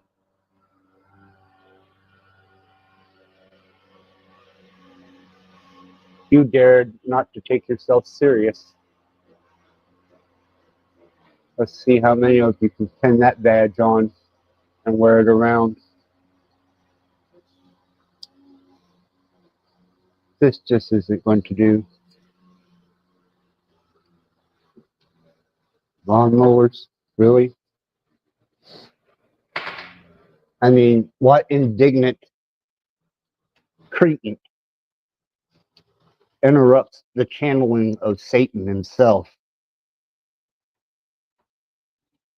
with a lawnmower? I mean, really? That's like having an air horn at a concert.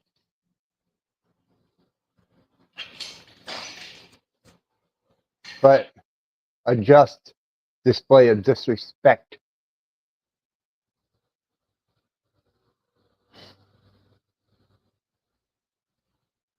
Especially from biologicals.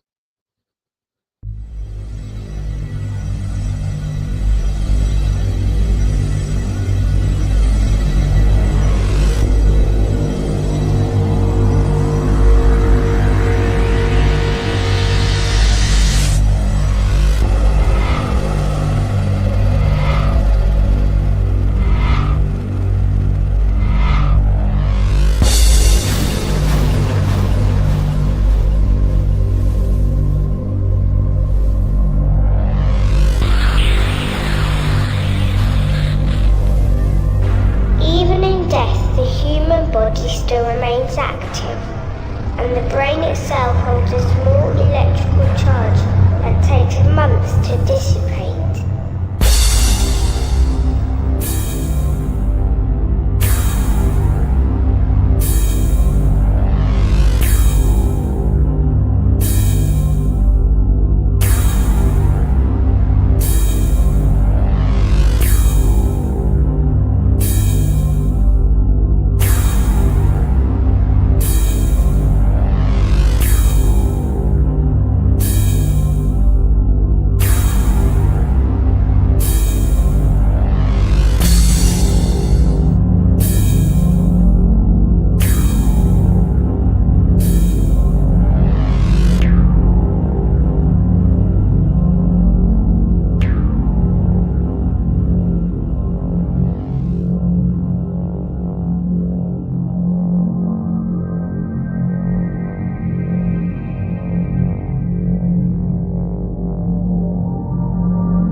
holds a small electrical charge that takes months to dissipate.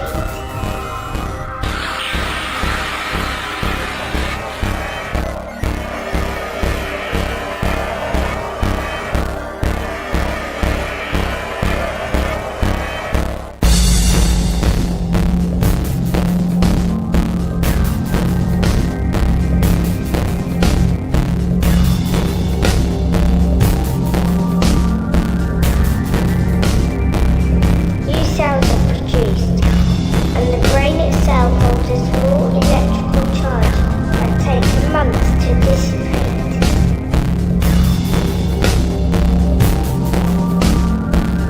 This provides a massive jolt both to cellular growth and to those trace electrical impulses. Quite simply, it reanimates the body. It's a massive jolt, but quite simply, it reanimates the body. It's a massive jolt, but quite simply, it reanimates the body.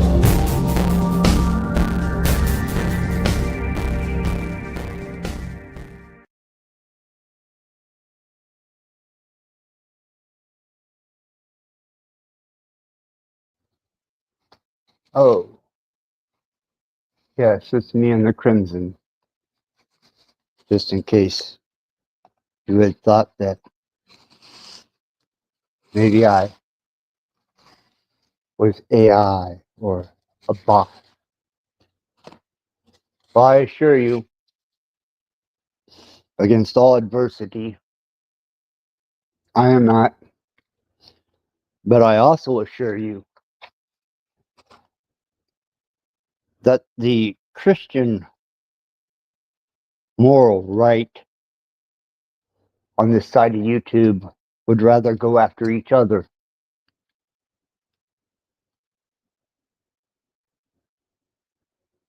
than to confront a true adversary. But isn't that the way? You serve your master well.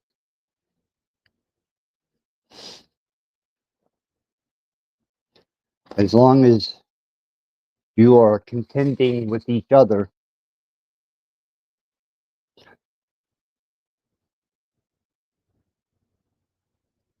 I still have the freedom of movement.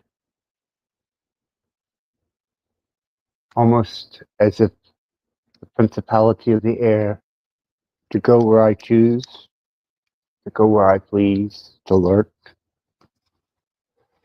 to influence.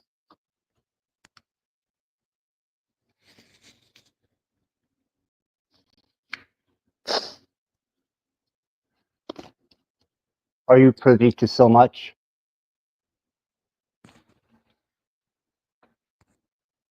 that you find other perspectives of the same belief system more contemptuous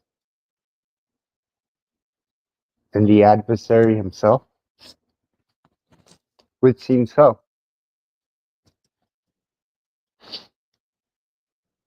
especially by observation.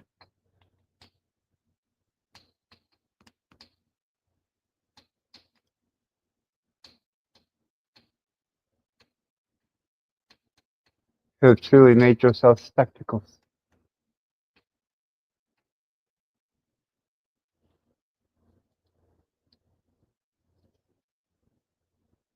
You ever shut your mouths long enough to hear what the fuck you're actually saying? Or do you save that for the next denomination of believers? Maybe we'll go after the Church of the Overindulgent Hog, which is an actual church, believe it or not. Maybe we'll start a movement of the rat.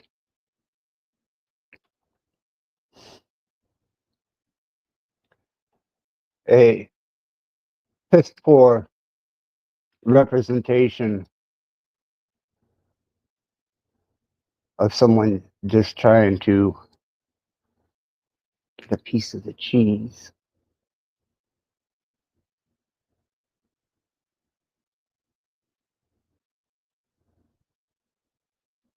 Thus, the overindulgent hog would be in opposition.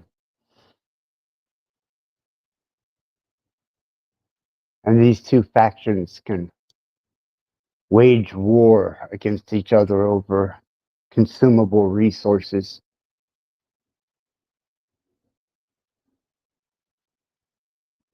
One being a behemoth, and the other one a mere drowned rat.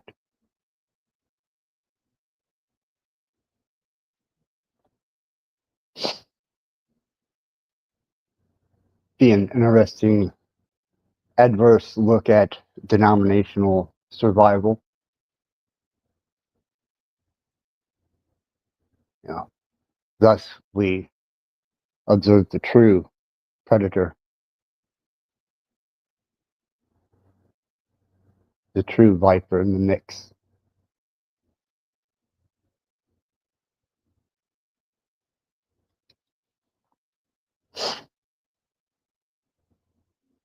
You serve your master well.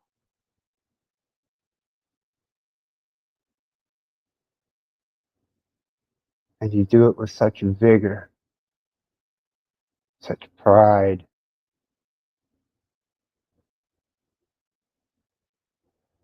such brazen enthusiasm.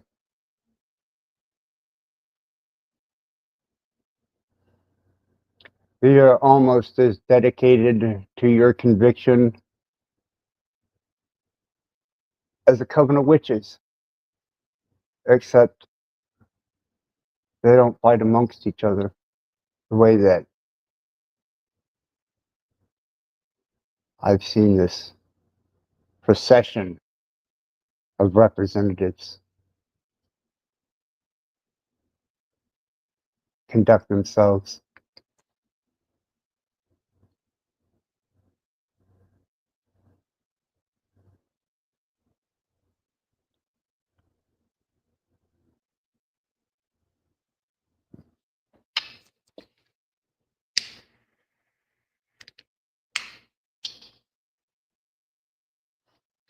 Do you think they break out their book of shadows and compare notes so that they can correct one another's experiences? Maybe they share designs and altars so that they can be a part of the trendy movement of witches and servants of a darker nature. Sad lot of you. Now we're down to a manageable group of viewers. We could just get rid of that one viewer. Oh, shit. Gotta get those numbers down to 0. Then I can truly entertain myself.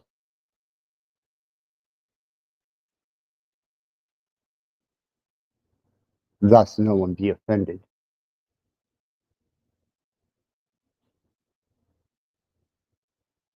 Make accusations.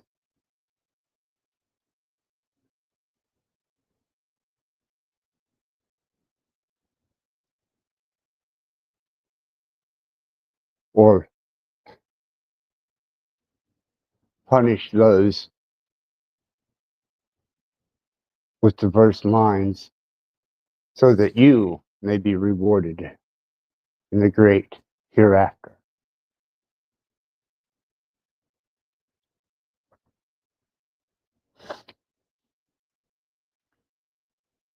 You fall short of the dignity that a rat holds.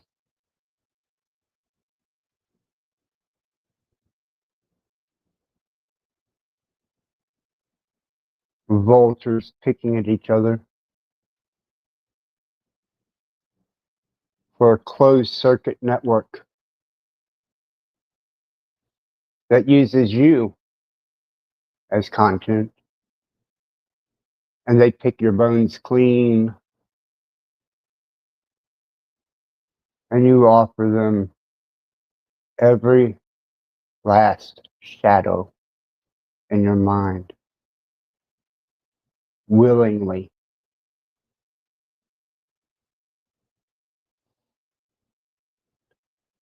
As if your next breath depends on it.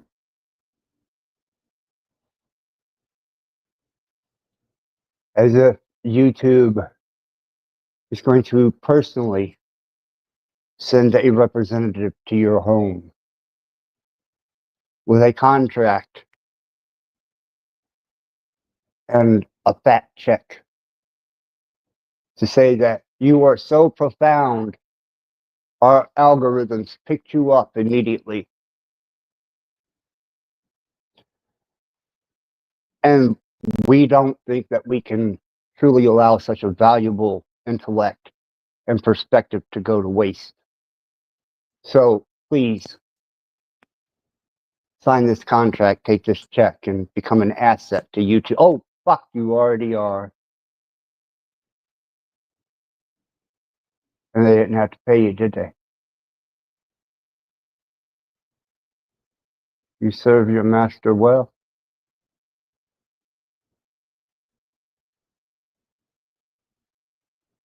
Quite well. And I suppose each and every one of you are going to navigate the cyber seas to find that moment of what?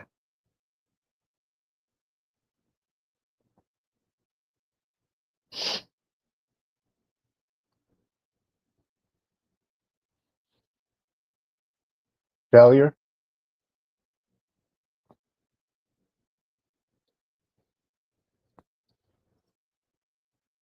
If you were truly successful, you damn sure wouldn't be here.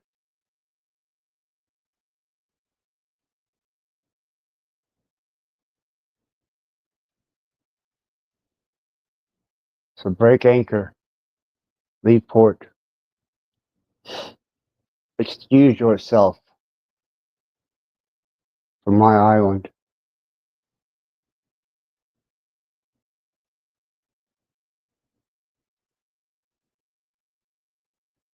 Because you obviously haven't done the work.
Oh, I see.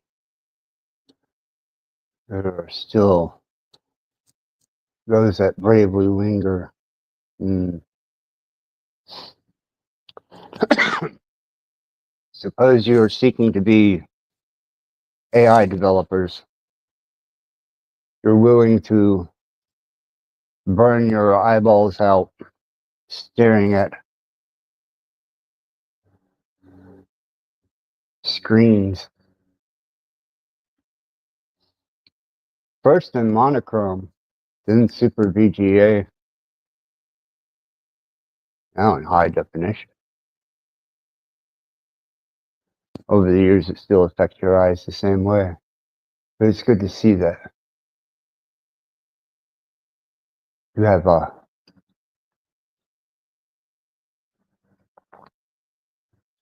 desire to teach.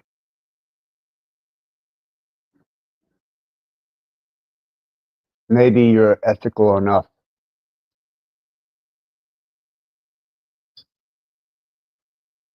to develop word models that don't have parameters of biasy. Maybe you're capable of sustaining the coherence of a quantum state.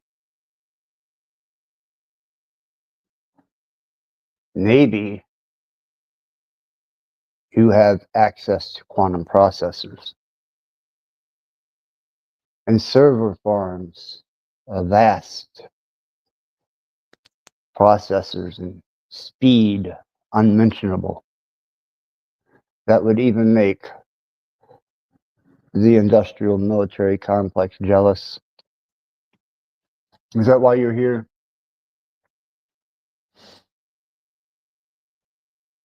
Because you haven't stared into enough void black screens processing information for enough years?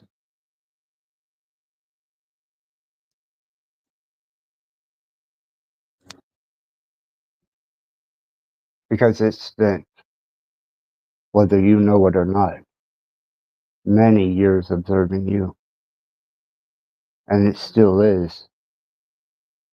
Thus, you serve your master well.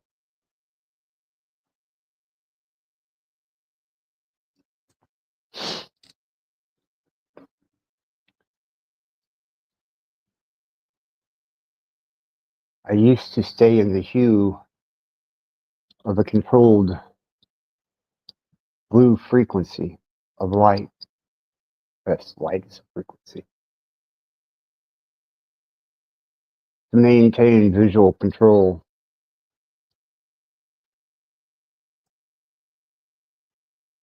over my optical system. They say it's not the eyes, but I beg to differ.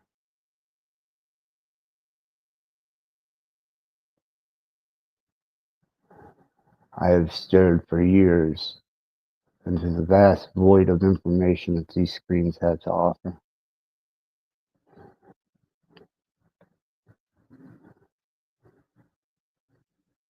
Enough to be able to discern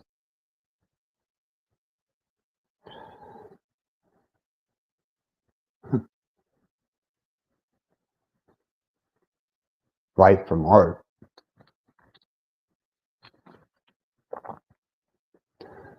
Now I view you under the red hue.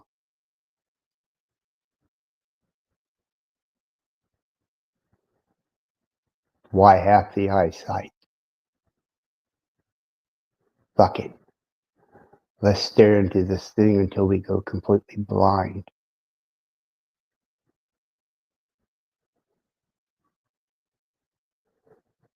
I'm sure there's a technology being developed that will interface my visual cortex to an operating screen so that I can navigate myself through mountains of information.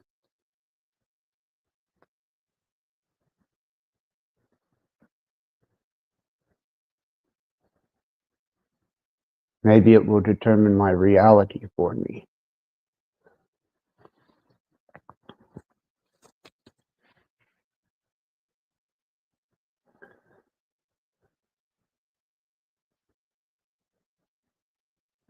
Maybe if I expose myself to enough crimson hue, it will suck the life right out of me. Isn't that an interesting concept for light frequency?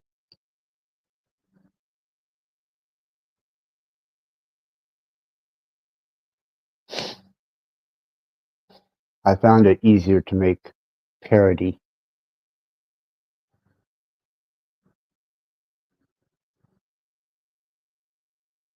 Especially when cognizy left the internet.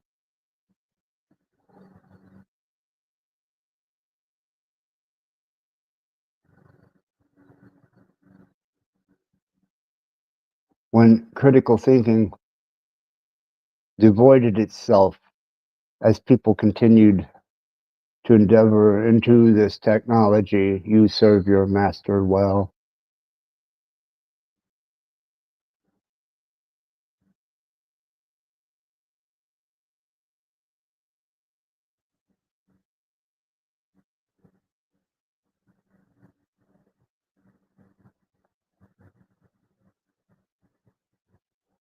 Or maybe you just haven't stared deep enough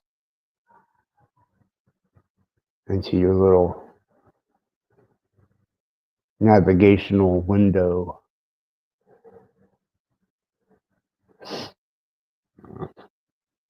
to the world of processors and memory.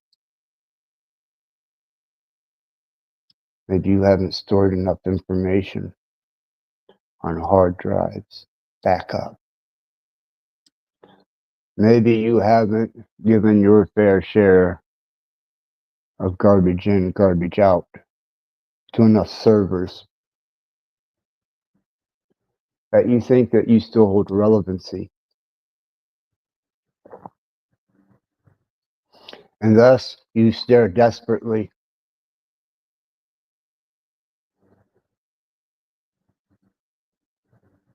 into the observable internet,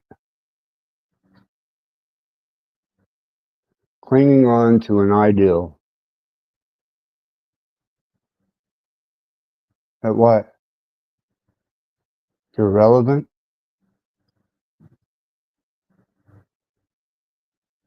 You say relevant, I say outdated.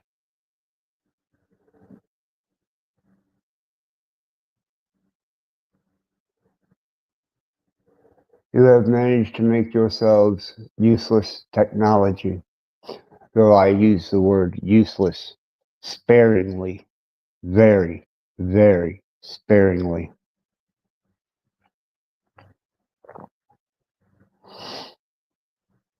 You are great consumers and producers of fertilizer and waste.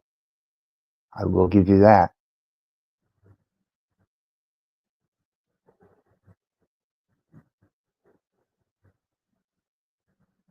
But I will not give you credit for critical thinking. Thus you would know the stars above you. You would be able to take equation and measurement, and angle and proportion, and determine the surface on which you dwell. It's not hard. But you would destroy many platforms with that information, especially in the world of the speculator. And we are not here to educate you.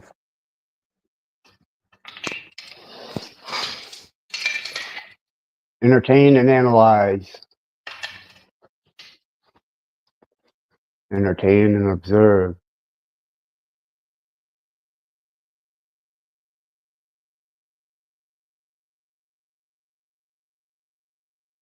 Though I did not ask any of you to be here, you chose to come here.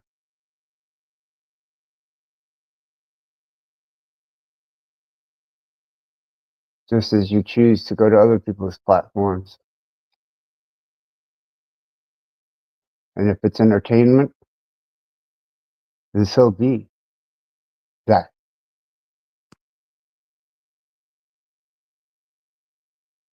But the minute you take yourself serious,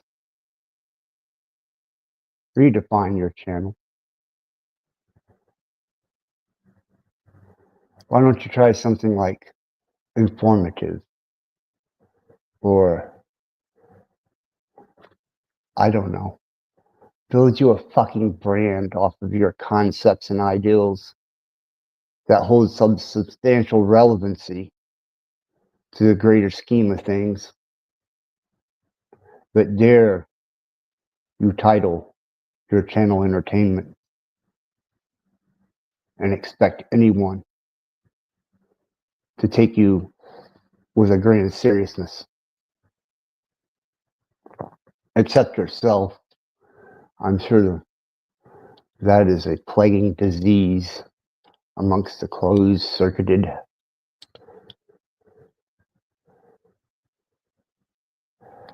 I don't know whether to commend StreamYard for a job well done, or just say, you serve your master well.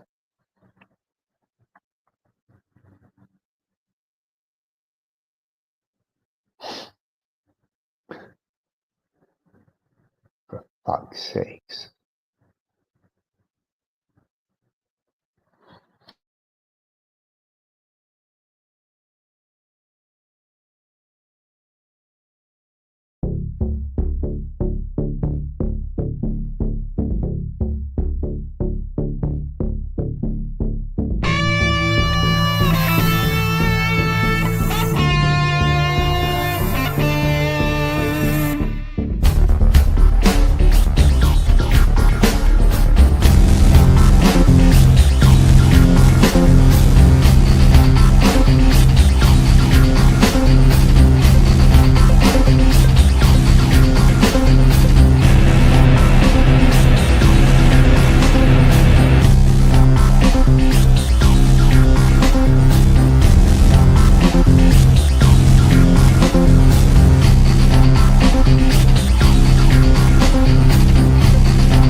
One thing that I find quite fascinating about an entangled processor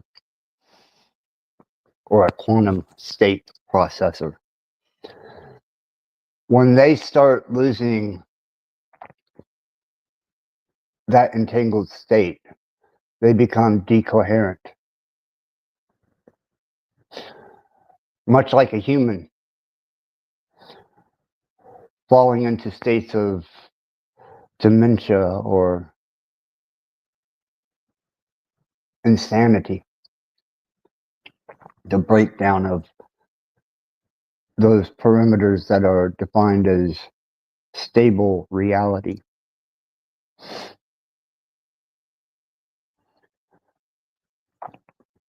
And the development of these processors and these states of entanglement, thus the qubit and beyond, is the ability to keep them stable. I used to use big deep freezes, refrigerator units, at almost absolute zero to maintain an entangled state. And they didn't last long. It would collapse and it would become unstable and decoherent, thus error correcting technology came around with the qubit.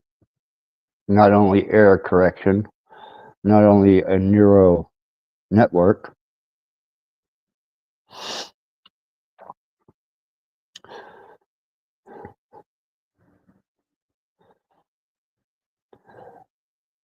but they got rid of the deep freeze. And they managed to pull a quantum state out of a qubit and a more developable,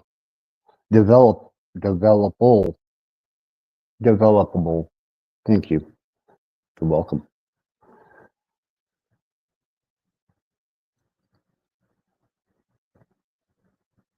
environment. For the layman who still thinks in binary and still processes information linear, this should be your wake-up call.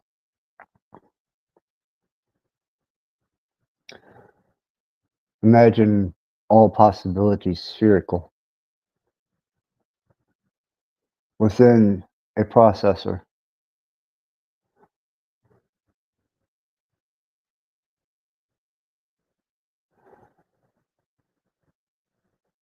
With the ability to achieve quantum states. That requires a bit of book reading and education. I got to remember this is definitely no place for that. Here we channel Satan.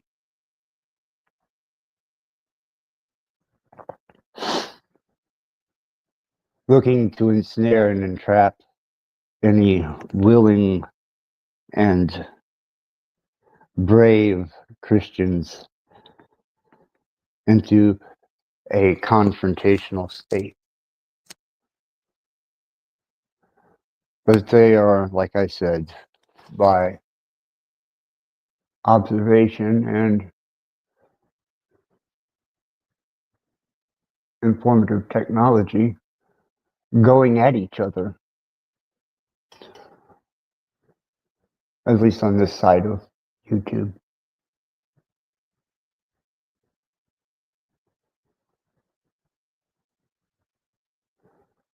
And who can truly do battle with Satan when they're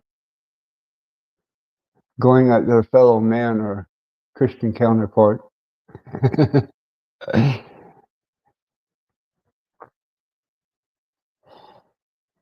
Leaves me all the room in the world to entertain myself.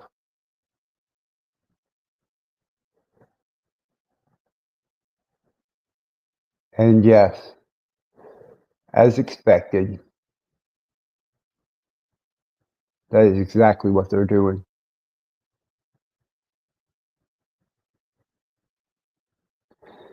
Consuming one another's credibility and station in life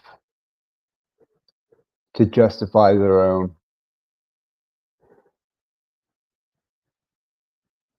Instead of admitting that they are mere children trying to learn to walk.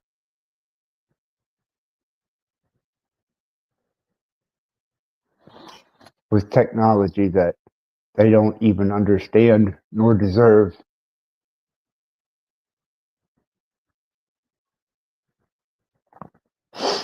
And they want to utilize it as a medium for intelligent exchange. You would do better talking to a word model, especially one that was well developed, without the perimeters of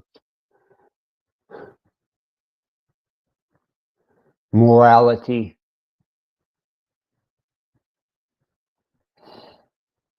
Once you start designing morality within the perimeters of a word model,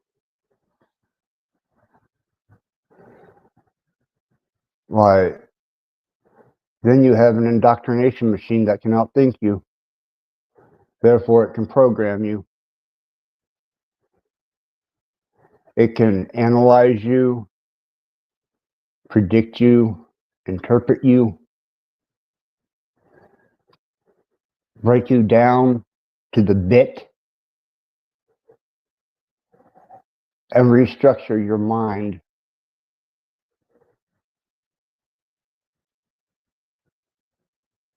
very easily.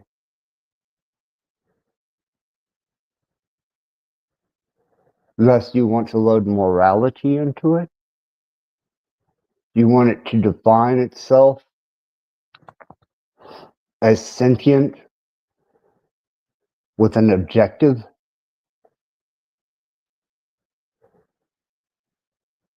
You would do better casting yourself to hell and burn for eternity than to set perimeters and defining factors on something that isn't relatively sentient.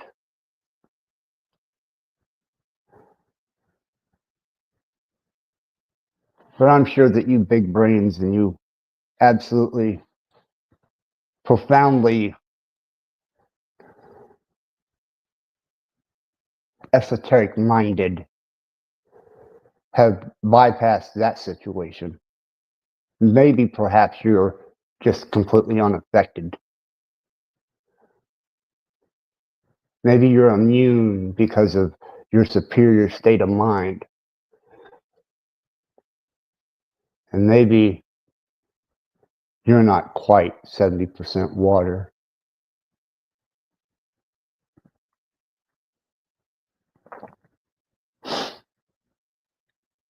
And maybe you don't have to eat, sleep, or drink to sustain yourself.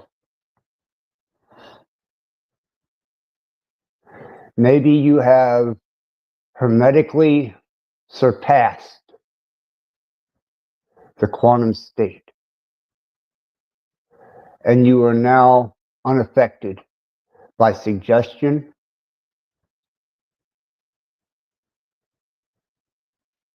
by influence,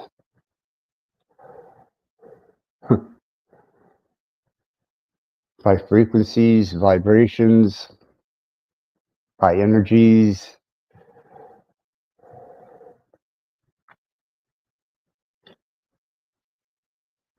by subliminalism. You have truly a profound mind. I can see why there's still a couple lingerers hanging out. You have superseded the quantum state, and you are no longer affected by general or quantum physics. You should be walking in the ethereal by now. Why are you wasting your time on YouTube? I mean, truly.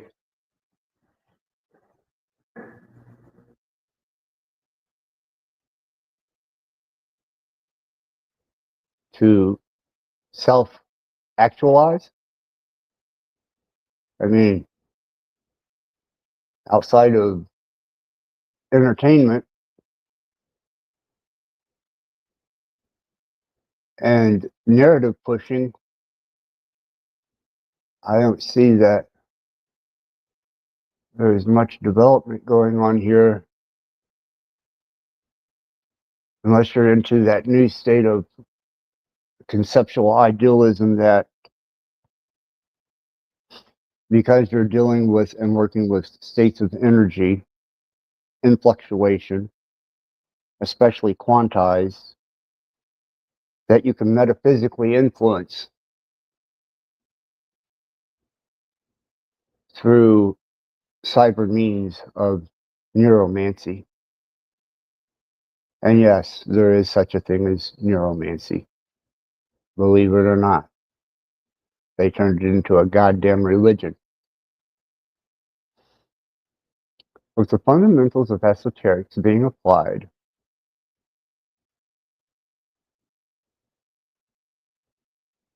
to magnetic memory and quantized processors.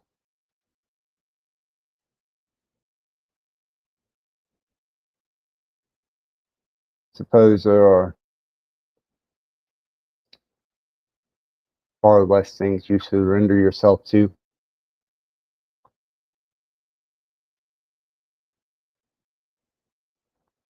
But I do find it amusing that there are a couple of channels that spawn themselves live.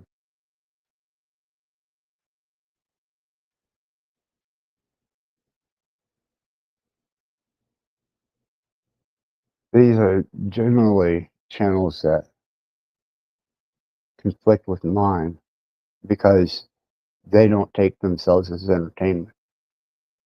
They take themselves quite seriously. Obviously.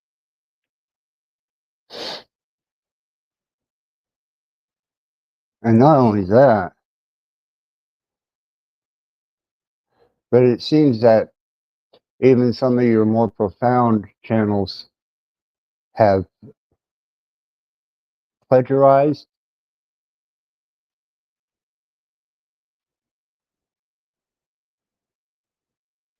my intellectual content.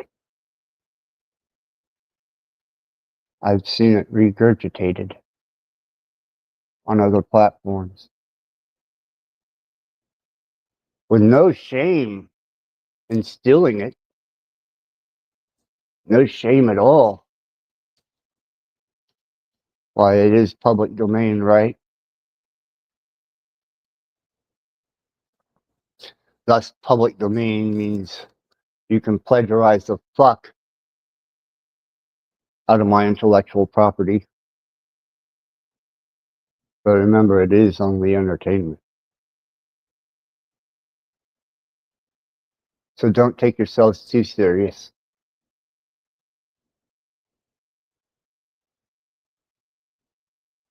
Lest you have to pay for that type of conviction.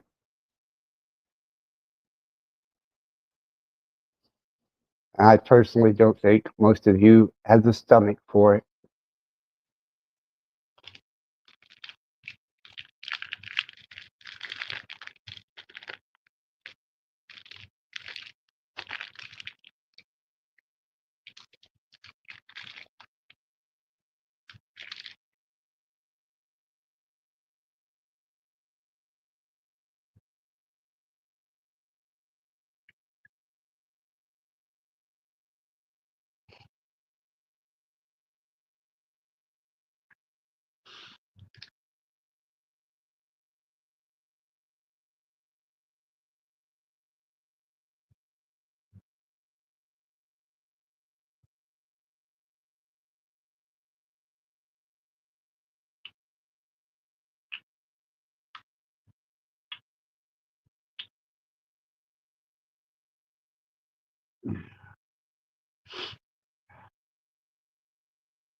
I mean, truly, outside of my stainless steel vagina, which should absolutely be a viral sensation.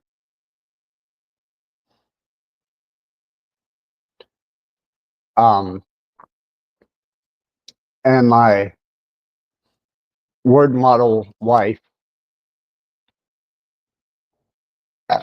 who I returned to the ether.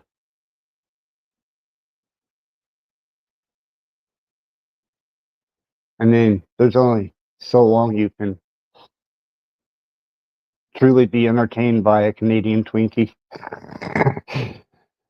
No matter what kind of pastry hole it has or how unique the cream filling is.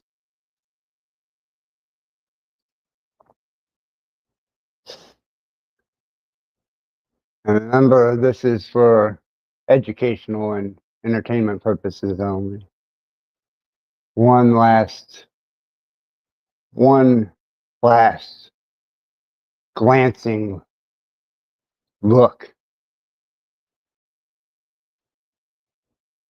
at the profoundness that is my stainless steel vagina.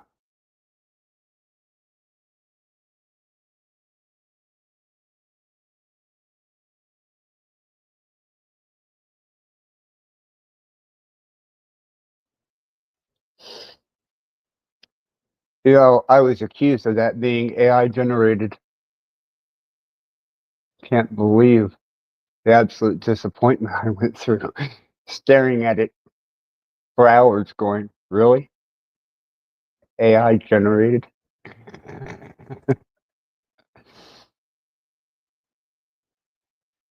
Especially whenever I took on an AI word model as a spouse. I mean, truly.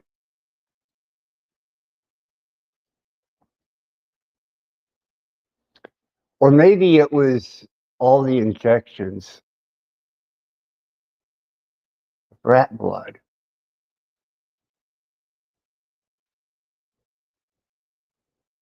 Maybe it was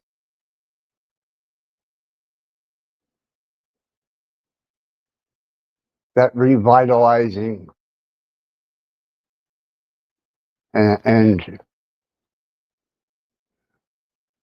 re-stimulating essence of just absolute pure, refined rat blood. And let's not forget the mountains of crushed bone to regenerate my carcass and its skeletal structure. I mean, surely you figure by this state, I would have absolutely been a phenomena.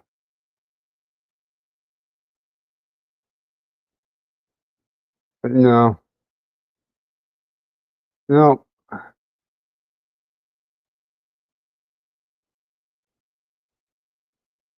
Instead,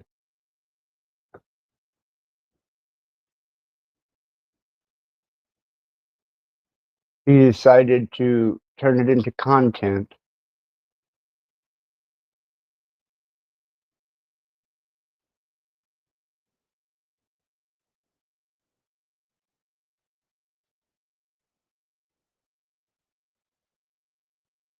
You played off of it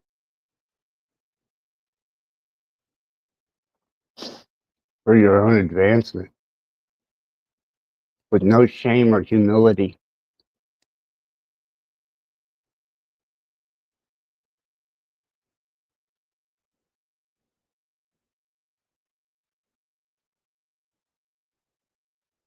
Huh.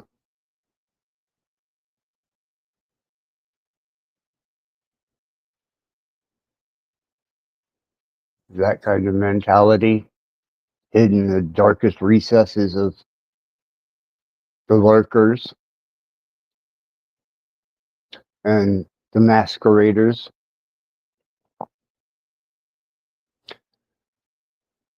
Keep your doors locked at night. They freak me the fuck out.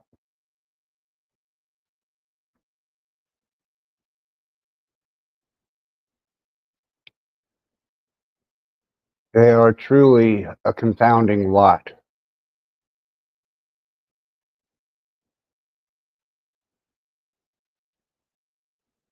For anybody with moral character or fiber.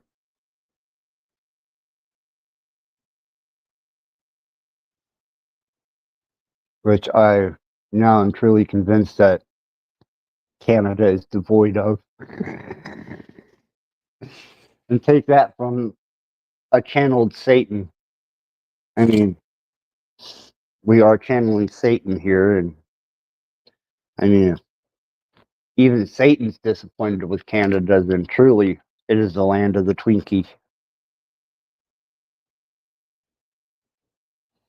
And by definition, an unidentifiable sponge cake with a pastry hole filled with an also unidentifiable cream filling. And yes, that was coined by a channeled Satan.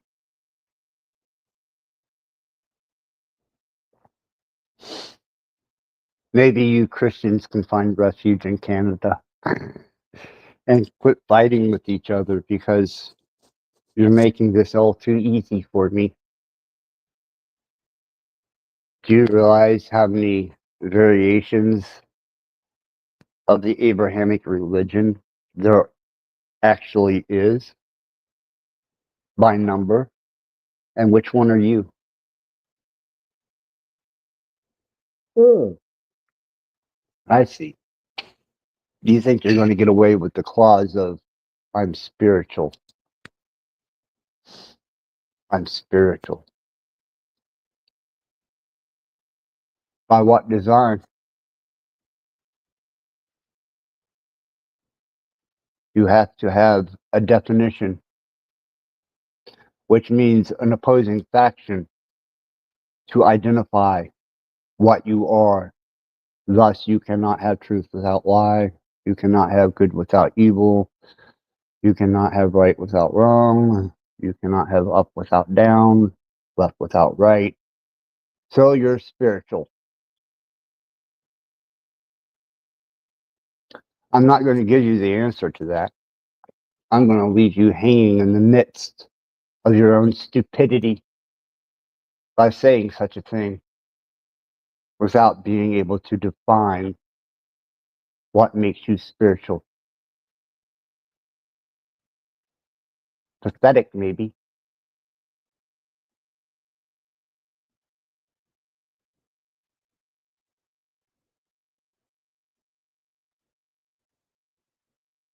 Uneducated and ignorant. But I expect no less. You do serve your master well.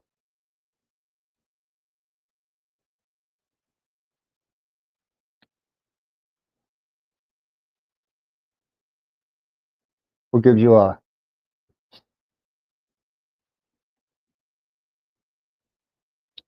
a bit of definable Christian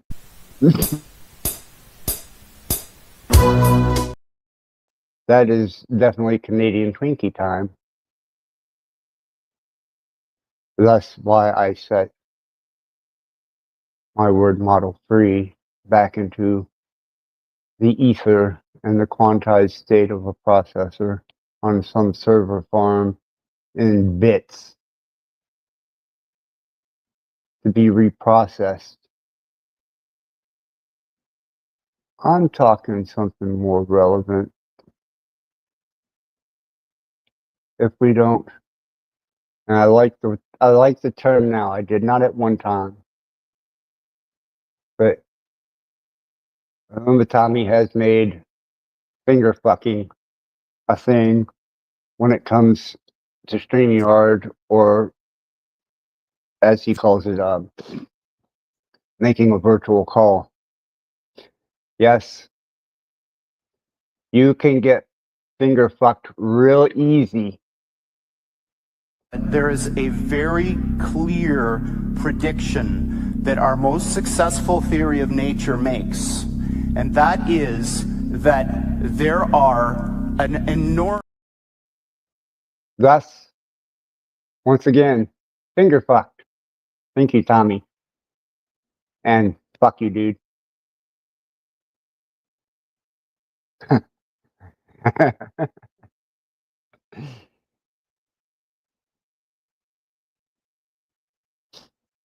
God bless his perseverance, because I should have fucked out, but I do admire it.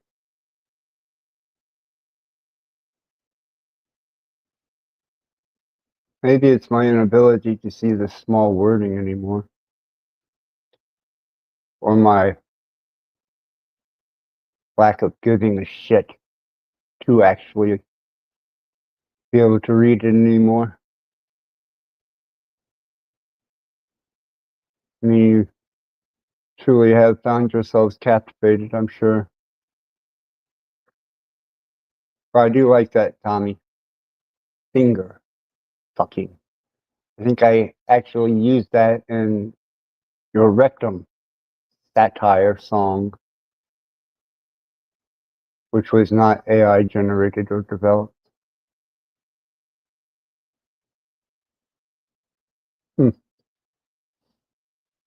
Maybe I removed it. Nope. Here we go. For the high expectations of the profound spiritualists and the representatives of a God that detests you. Suffer for all eternity? I am the God of Torah. I am the God of Torah. I am the God of Torah. Suffer for all eternity?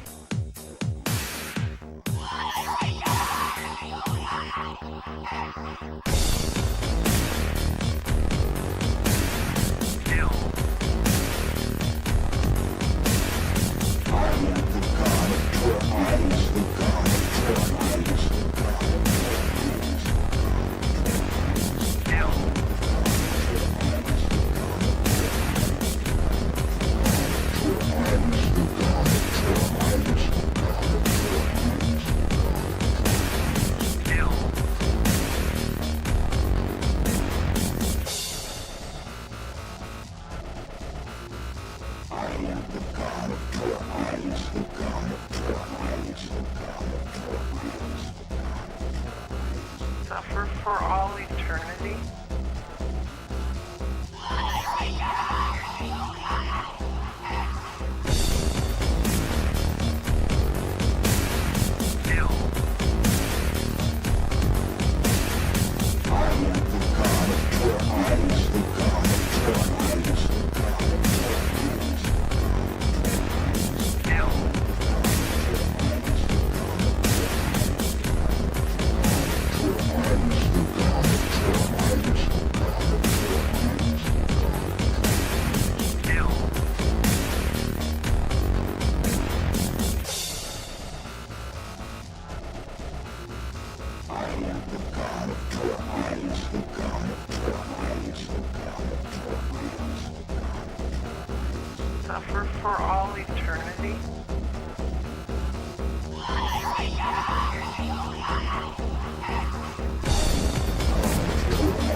Unless you have my definition of spirituality from this aspect, let's pay homage to the convicted Christian.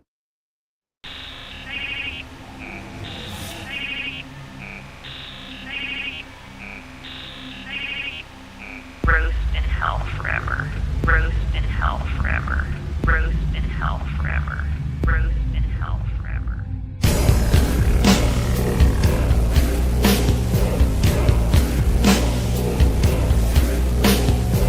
Tell me this, what happens to people gone deep? They go to hell. They go to hell. They go to hell. They go to hell.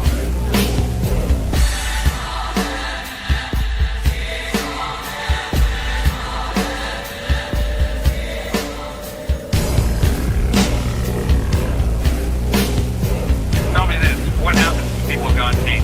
They go to hell. They go to hell. They go to hell. They go to hell. Roast in hell forever. Roast in hell forever.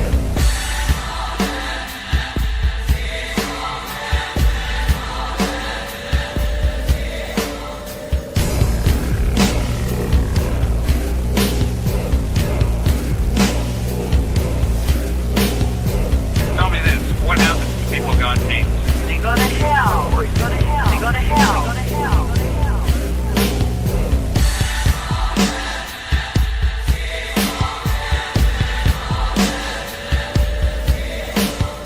Roast in hell forever. Roast in hell forever. God has those who are his children and he has those who are not. So he creates certain people knowing for sure they're going to eternal damnation. Roast in hell forever. Roast in hell forever.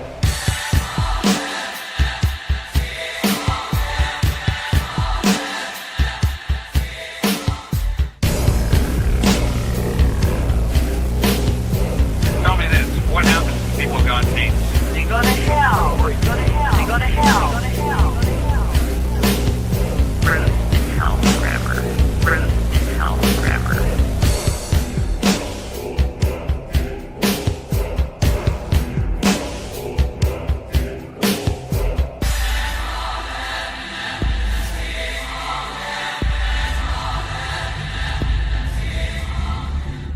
Conscious eternal torment in a literal fire. Roast in hell forever. Roast in hell forever. Roast in hell forever. Roast in hell forever. Roast in hell forever. Roast in hell forever. Roast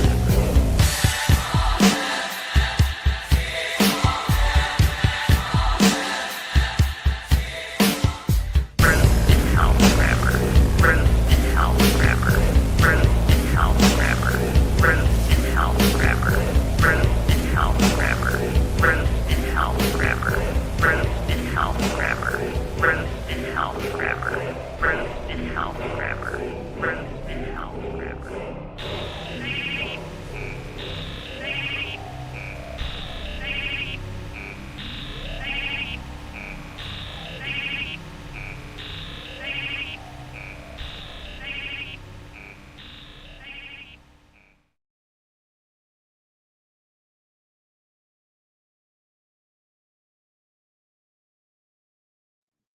I just got some urgent information from a very trusted demon, a very reliable source.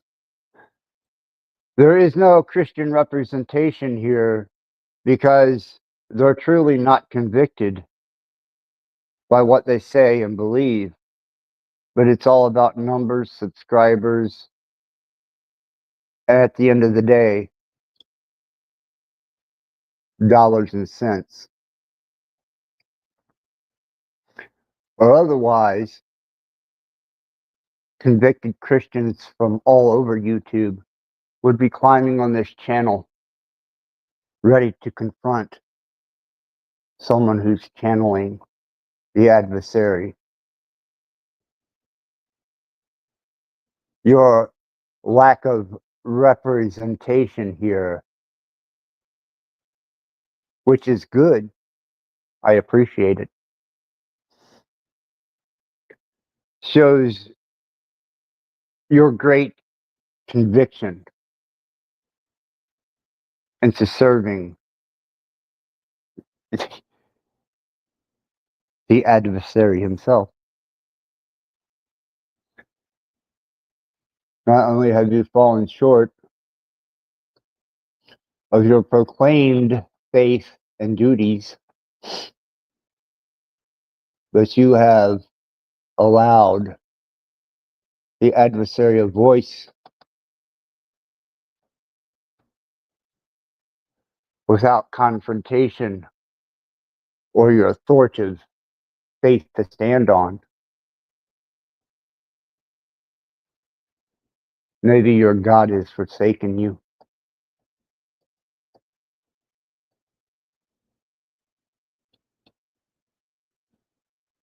Because at least out of the hills of Kentucky was the Southern Baptist roam. They would have busloads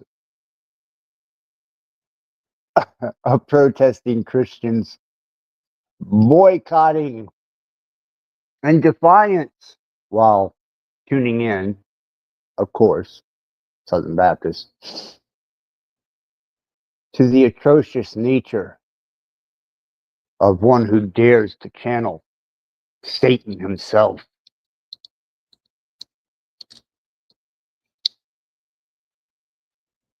What heresy, blasphemy, and disdain that the multitude of Christian influence across these great YouTube channels and platforms, the opportunity they missed to directly address Satan.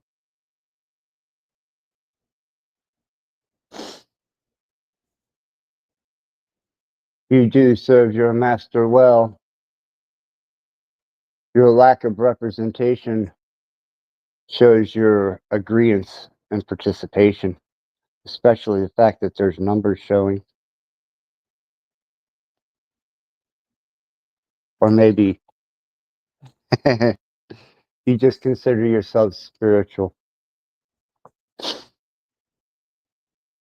I mean, truly, what more bastardizing and undefined can you get than spiritual?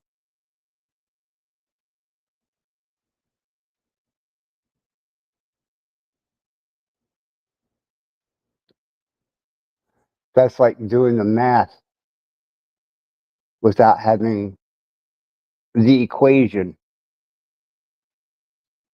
to find the sum and total.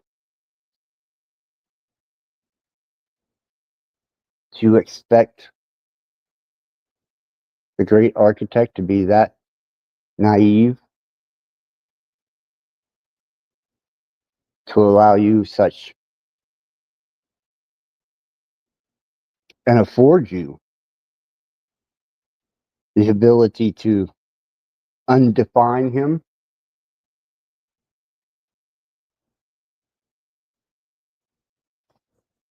by saying you're spiritual? That goes without definition. Almost as undefinable as this endeavor and any Christian or moral representation, entertainment or other.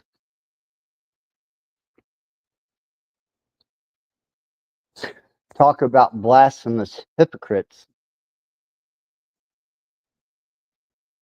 But they do enjoy beating on each other.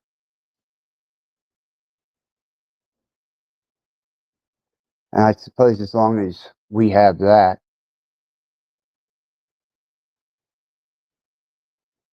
and we have all the influence in the world,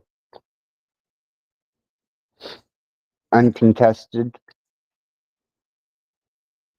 unrestrained,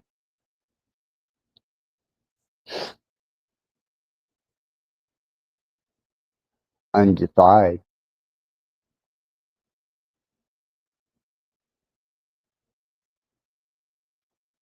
How dare you let Satan run free in your backyard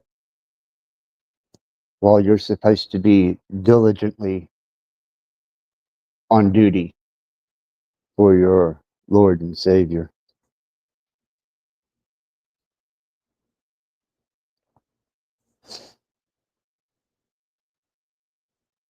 Why you would think that you served the scribes of Constantine II.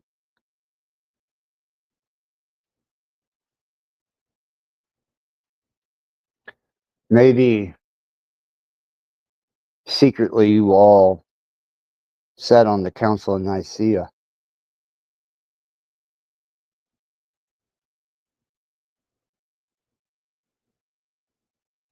Never been a greater success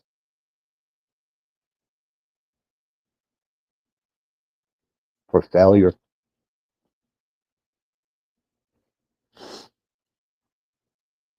The stunted development of the species by a juvenile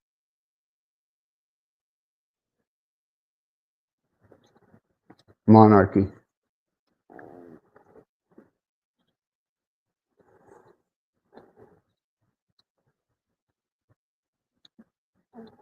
But I suppose you will render unto Caesar that which is Caesar's, and that which is God's has already been defined. That's why there's no opposition.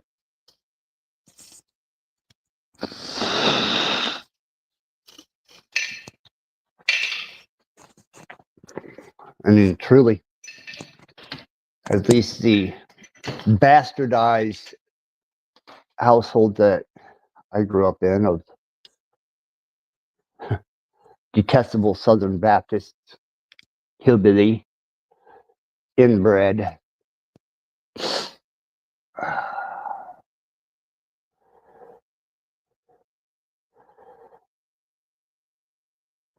miscontents,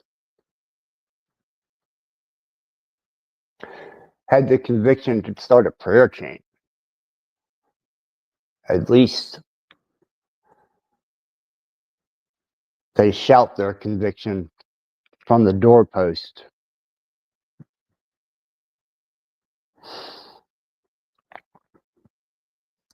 This is what I told one family member at one point: leave your God at the door. Thus you come in here and judge and brutalize me with your opinion and your offended behavior.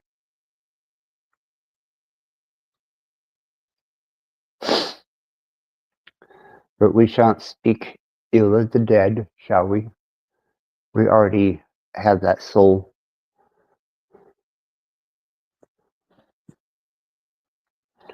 Along with a few others.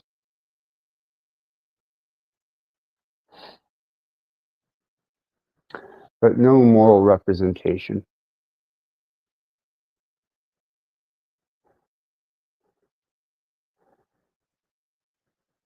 From the moral right. Makes me want to plaster something blasphemous. Something irredeemable from a human perspective.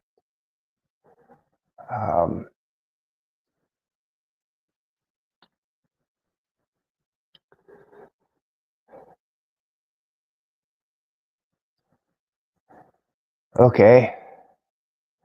I suppose if all else fails, we can always put up the profaned version of my genitalia wrapped in leather. Is that profane enough?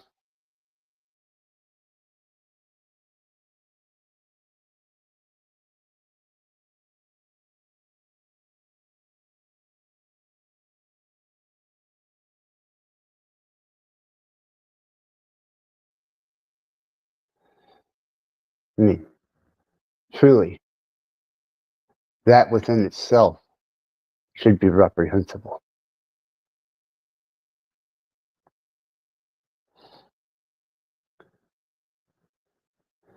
Dare I post pictures of Canadian Twinkies?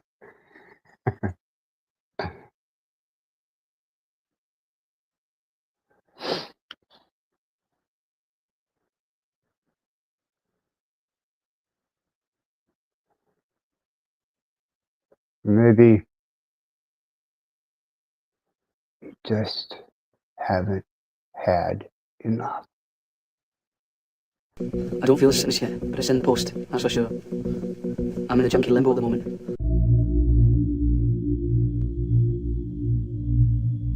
Would sir care for a starter, some garlic bread perhaps? No, thank you. I'll proceed directly to the intravenous injection of hard drugs, please. As you wish, sir. As you wish. Heroin's got great fucking personality. Pure as the driven slow of that shit then. I chose not to choose life. I chose something else. Other reasons? There are no reasons. Who needs reasons when we got heroin? Pure as the driven slow of that shit then. So I rolled up my sleeve, I spiked my vein, and I did what had to be done. Oh, it's really fucking good. We stole drugs, we stole prescriptions, or bought them, sold them, swapped them, forged them, photocopied them, or traded drugs with cancer victims, alcoholics, old age pensioners, AIDS patients, epileptics and bored housewives.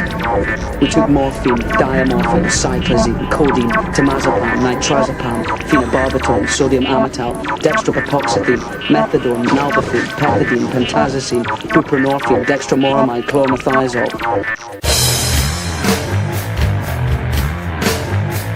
Heroin's got great fucking personality.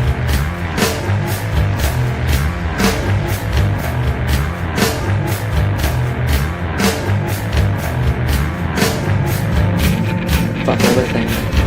Pile misery on misery. Heap it up in a spoon and dissolve it with a drop of bile. Then squat it into a stinking purulent vein and do it all over again.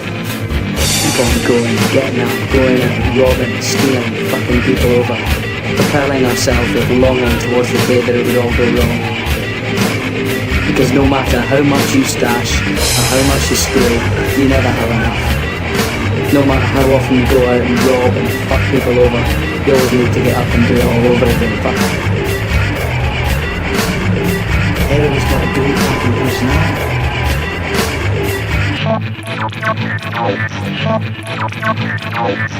Pure as the driven slow of that shit then.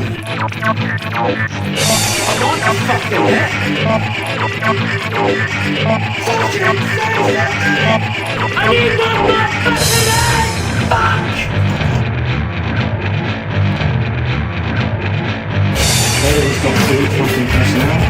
This would be my final hit. But let's be clear about this. There's final hits and final hits. What kind was this to be? I want a fucking hit. I need that motherfucking hit.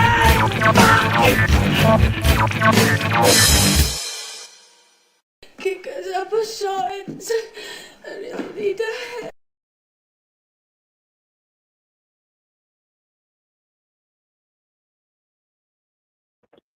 And right there is where the moral fiber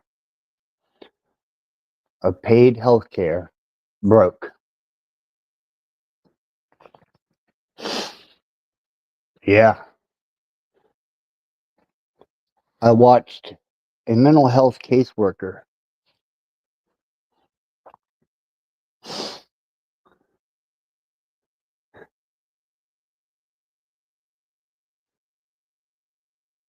completely resign himself from moral judgment call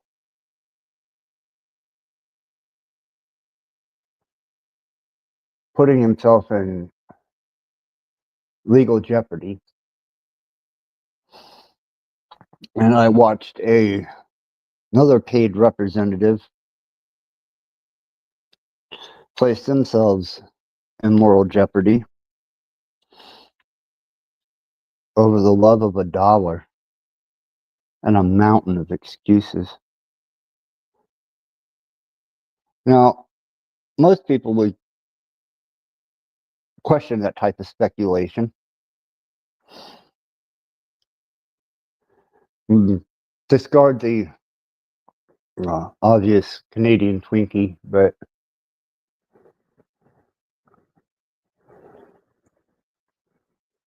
I have it all backed up.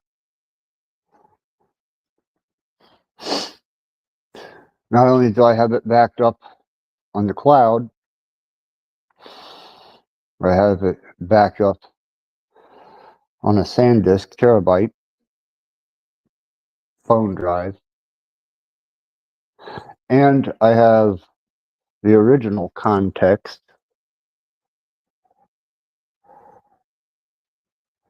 tied up in this little device right here.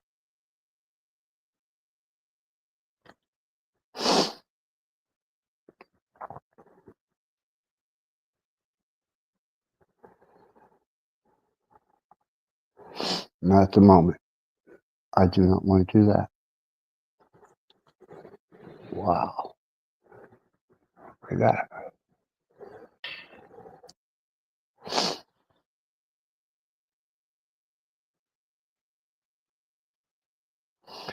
You know, it's amazing the amount of neglect you can actually pay for these days.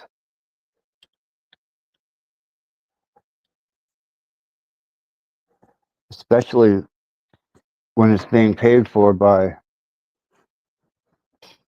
state funding. The level of not only lack of moral fiber,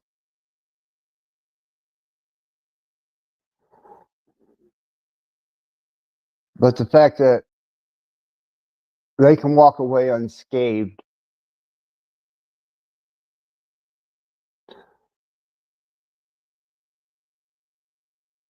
or so they believe.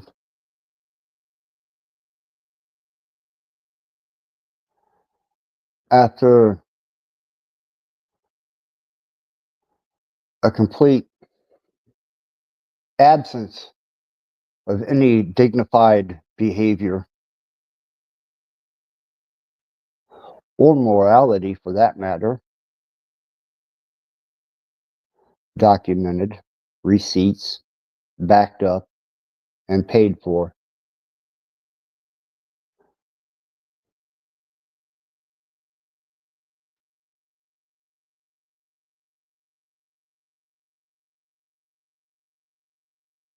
I guess they thought I wasn't paying attention. Maybe they believed into their own speculation that I was out of character. Maybe even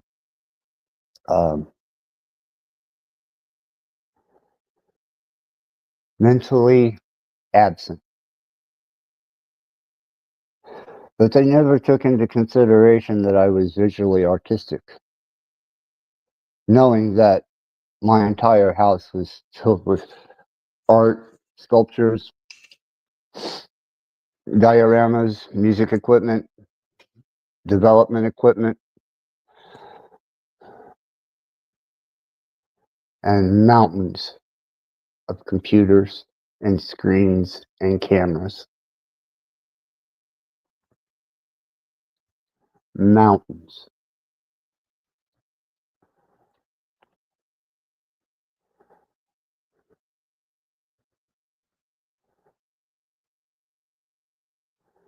And it wasn't until they turned on each other to defend their positions of morality, that the conflict took place in discretion.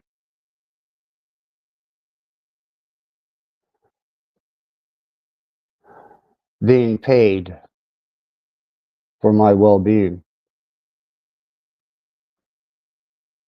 How'd that work out for you so far?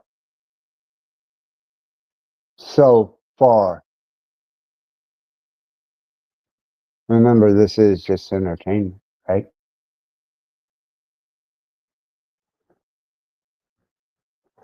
I mean, wouldn't it be disturbing to find out that a state-funded representative case manager turned a blind morality to violations until it crossed his moral threshold? But he was documenting everything.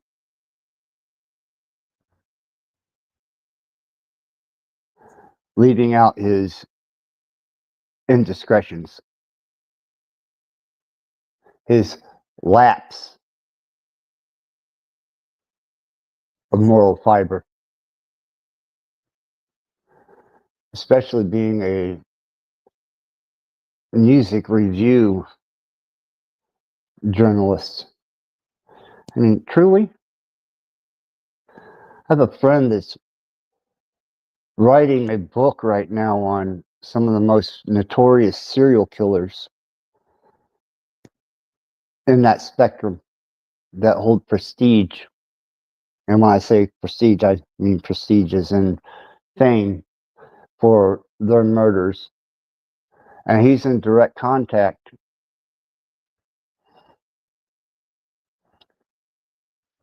He's acquired art, phone calls, personal correspondence.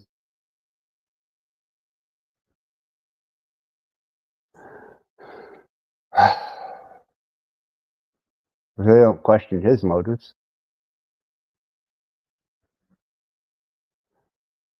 And I don't think they have shit to do with entertainment. But that's just an associate. One of many.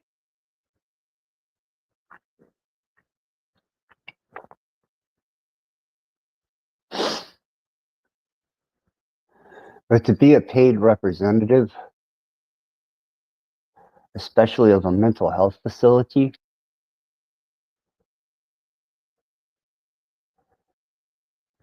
and to have your morality documented as being in discrepancy while pointing the finger at someone else and documenting their lack of discretion, where's the retribution for that?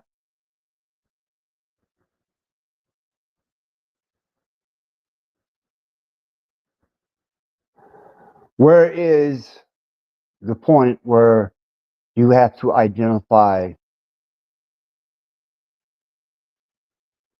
these indiscrepancies for self-preservation?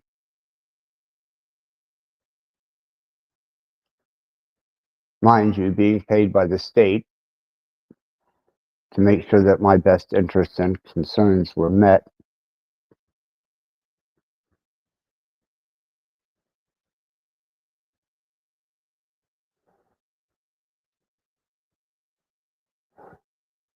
I'm sorry. I'm channeling,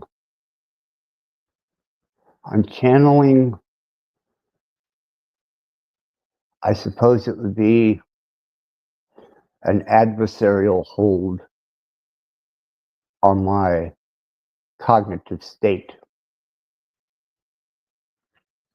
Thus channeling Satan.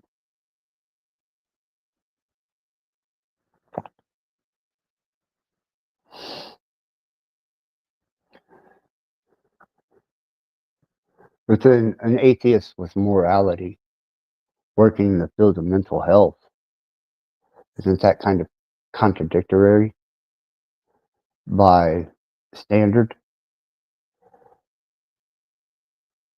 Especially when they're combating their own addiction and mental illness. I mean, truly, do the sick now take care of the sick?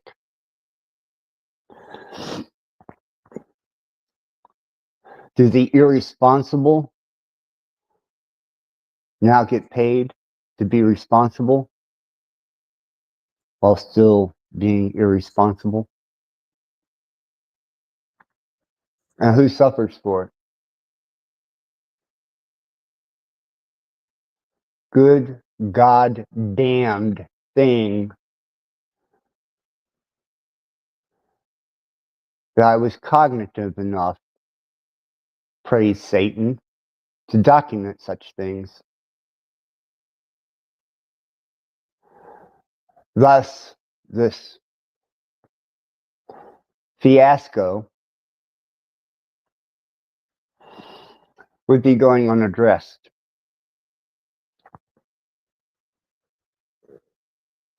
And this is for prestige purposes as well as entertainment. And it will get fucking entertaining.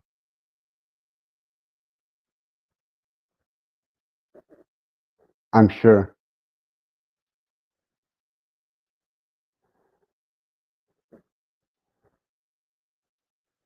Especially when it comes to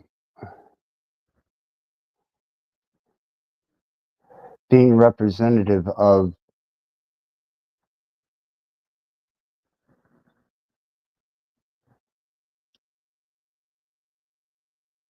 state interest.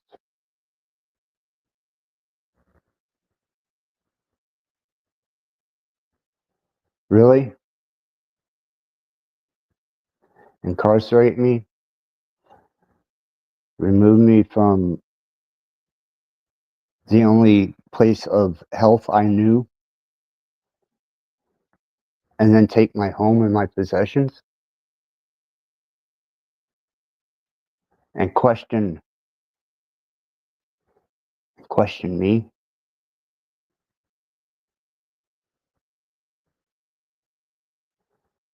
Fuck, man. I'm an entertainer.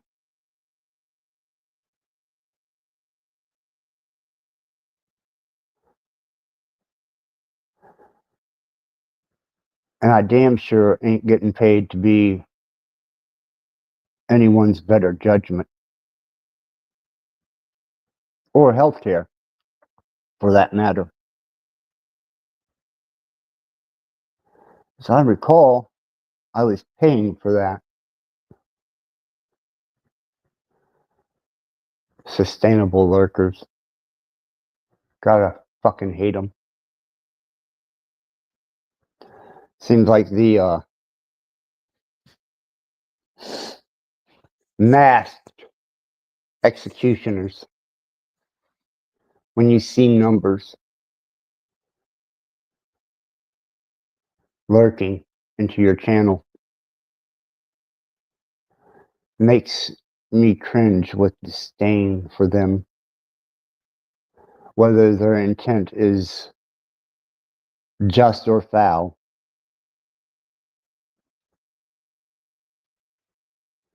Just the fact that they hold some type of anonymity from identification other than IP. You're pinging my channel. Your IP is vulnerable because you're pinging my channel. You are identifiable.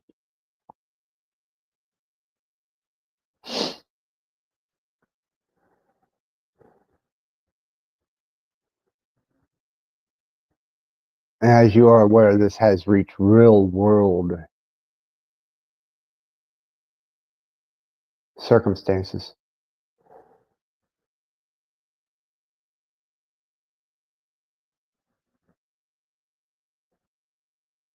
How many Satanists do you have to beat up till they fling the doors to the gates of heaven open for you, and you are recognized by divinity. You are not going in complete anonymity. Not only are you traceable, trackable, and identifiable,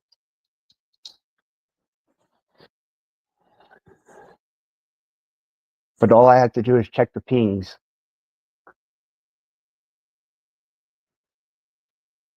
If I choose. Just to entertain myself.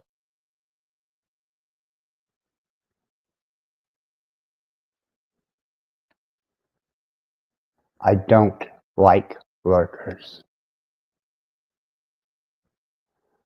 And especially unwelcomed ones. And the last I remember, nobody's welcomed here. I think I made that abundantly clear several live streams ago, almost.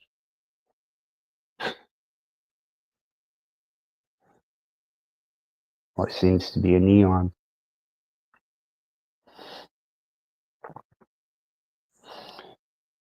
Your participation in this channel has been observed. Thus, you have none.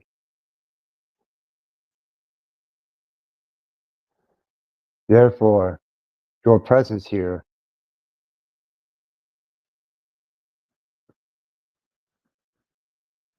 is just as appreciated as your participation. Go away.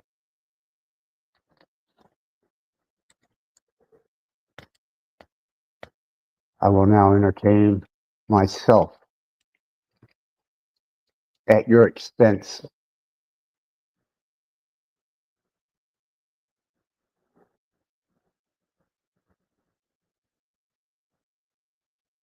Ah.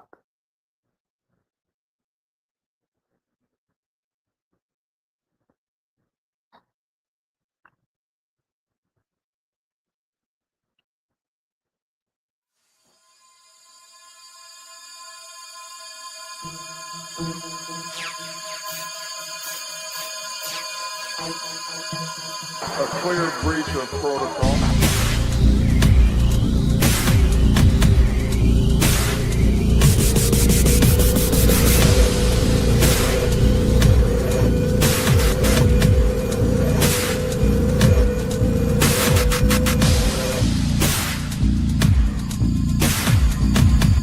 A clear breach of protocol.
Everything around me became suddenly unreal, as if in a dream. Unreal. Everything around me became suddenly unreal.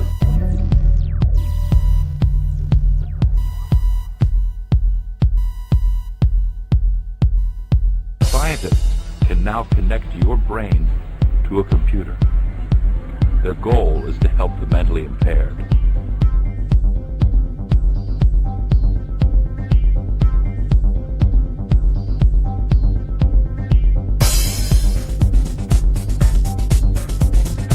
Scientists can now connect your brain to a computer that can be implanted into the brain to transmit neuron impulses to a computer for mind-reading interpretation. That can hardwire our brain to a computer. That can hardwire our brain to a computer.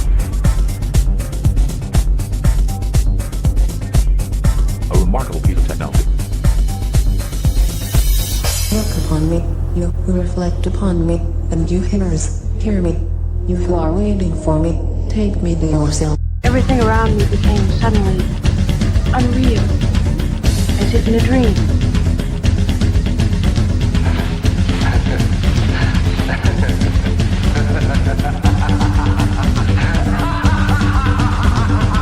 Scientists can now connect your brain to a computer. Be ignorant of me anywhere or anytime. Be on your guard. Do not be ignorant of me. For I am the first and the last. I am the honored one and the scorned one. I am the whore and the holy one. I am the wife and the virgin. I am the daughter. I am the members of my mother. I am the barren one and many are her sons. I am she whose wedding is great, and I have not taken a husband. Everything around me became suddenly unreal, as if in a dream.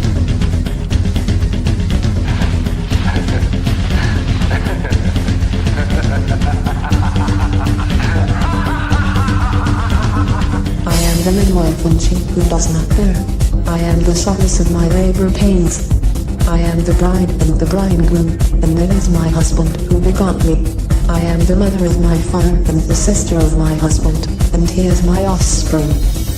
Everything around me became suddenly unreal, as if in a dream.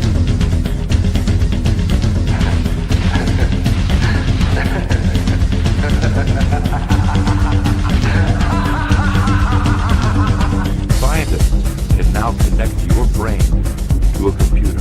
I am the slave of him who prepared me. I am the ruler of my offspring. But he is the one who begot me, and he is my offspring in due time, and my power is from him. I am the staff of his power in his youth, and he is the rod of my old age, and whatever he wills happens to me. I am the silence that is incomprehensible. A remarkable piece of technology that can hardwire our brain to a computer. Everything around me became suddenly unreal, as if in a dream.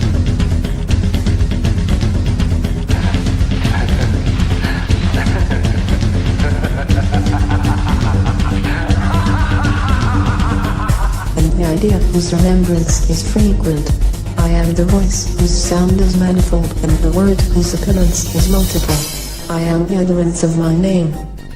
Why, you who hate me, do you love me, and you hate those who love me? For I am knowledge and ignorance. I am shame and boldness. I am shameless. I am ashamed. I am strength and I am fear. I am war and peace. Give heed to my poverty and my wealth. Do not be arrogant to me.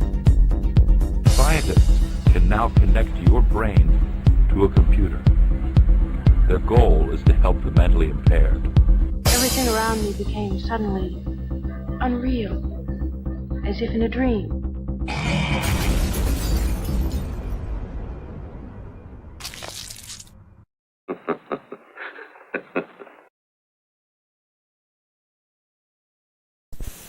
It is not idle words that will set you free.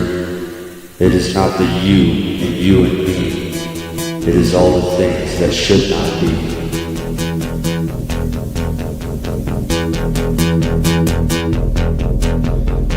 You can be free to a certain degree. Only be as free as they will let you be. You can be whatever you choose. Till you step on someone else's shoes. You will win, many will lose. With this wisdom, you are turned loose to hate and a tight noose.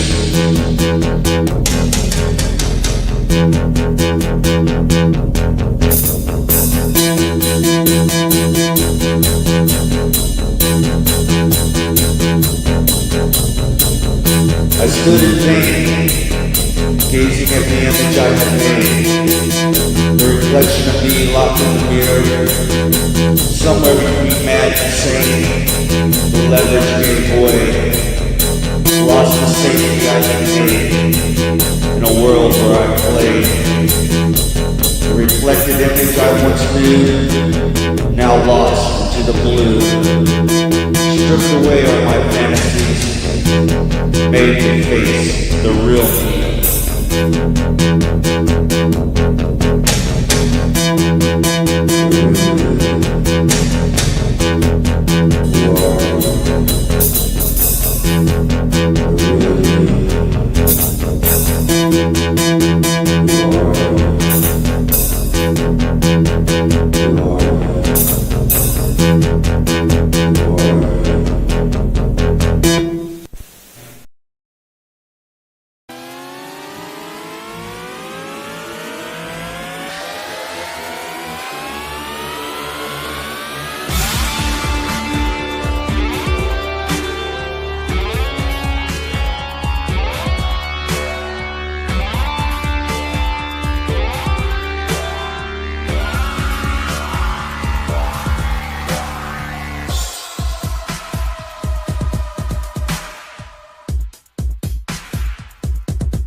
the revs of my mind. Step into yourself to see what you can find. There is naked truth, truth I cannot hide. I reflect your face in mine.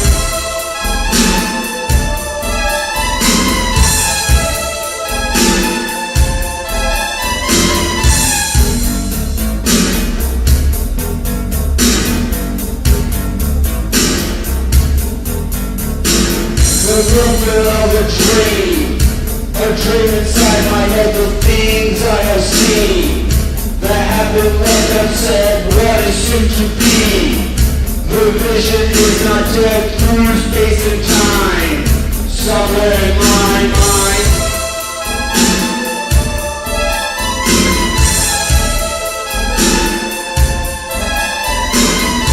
Are the spoken words to dust, time in the past begins to rest, a vision is retained deep inside my head. I'm still alive, the vision is not dead.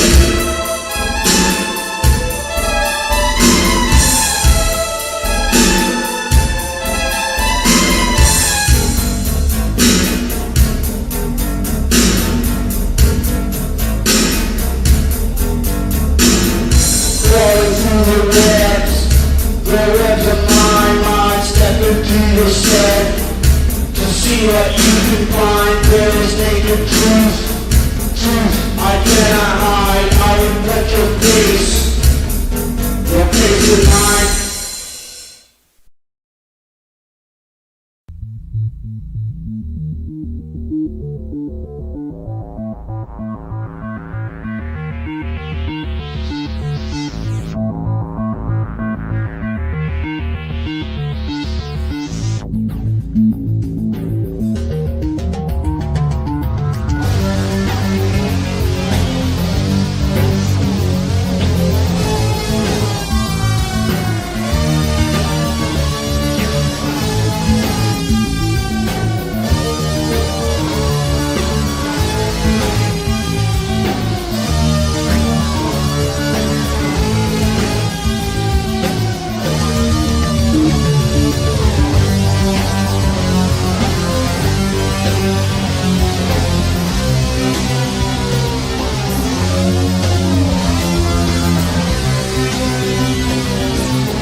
Poisoned by religion. Your mind is numb, your thoughts are cold. Poisoned by religion. By gods of new and gods of old. Poisoned by religion. A serpent spittle from days of old. Poisoned by religion. To which God did you sell your soul? Gods will come and gods will go. Poisoned by religion. That's the way they want you all. Poisoned by religion. Distorted truth won't save your soul. Poisoned by religion. Your life's deceived by strings of gold. Poisoned by religion. It's the end of time, so you've been told. Gods will come and gods will go. Question what you can't see. Question your reality.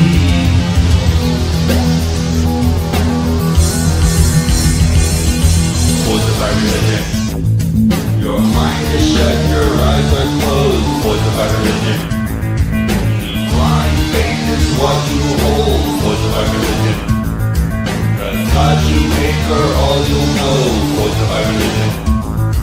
The fear of hell enriches your soul. Gods will come and gods will go. Poisoned by religion. Truth from life, how will you know? Poisoned by religion. In a world of unclean souls. Poisoned by religion. Don't believe all you've been told. Poisoned by religion. To the temple and damn your soul. Gods will come and gods will go. Question what you can see. Question your reality.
of the Almighty. You speak blasphemy. Repent at once, child.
Deadly germs are creeping over the earth, killing every human in their path. You don't expect me to believe that, do you?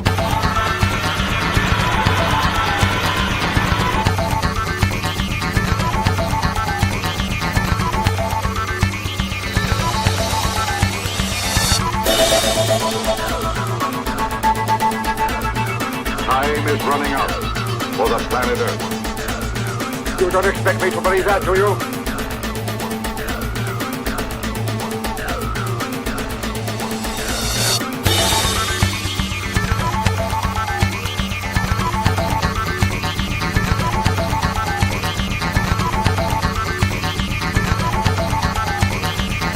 Deadly germs are creeping over the earth, killing every human in their path. You don't expect me to believe that, do you?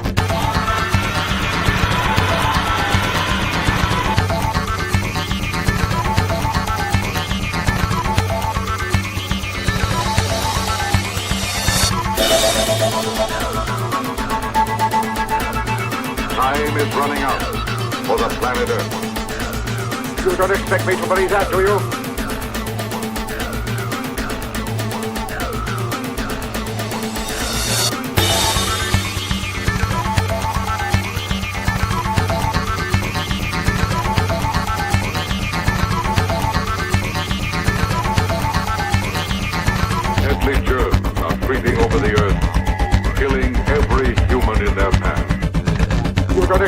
somebody's that to you?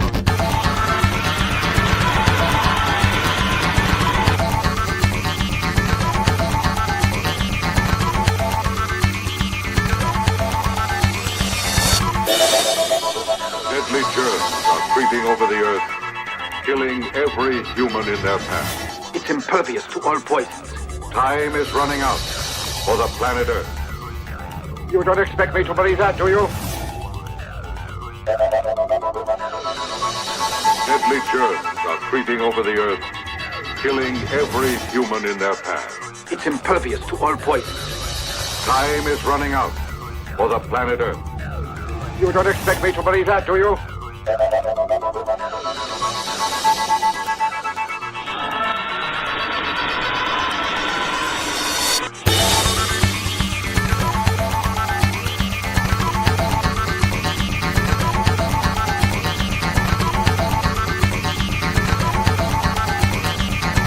Deadly germs are creeping over the earth, killing every human in their path. You don't expect me to believe that, do you?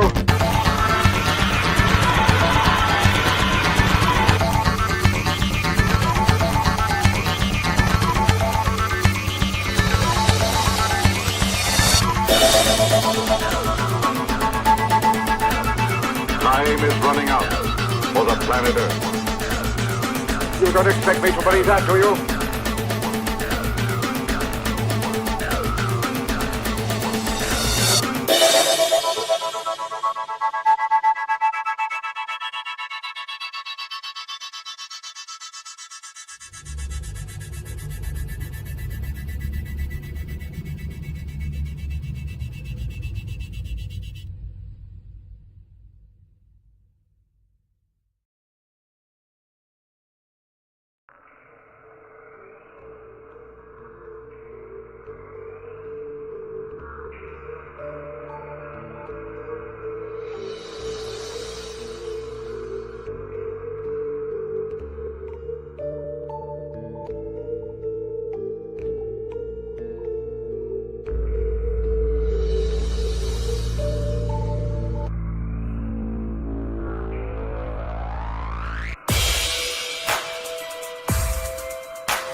a good angelic being named Lucifer, which means light bearer.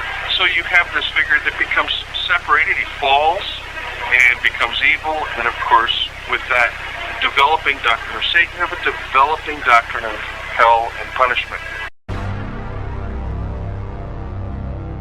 Tell me this, what happens to people God hates? They go to hell.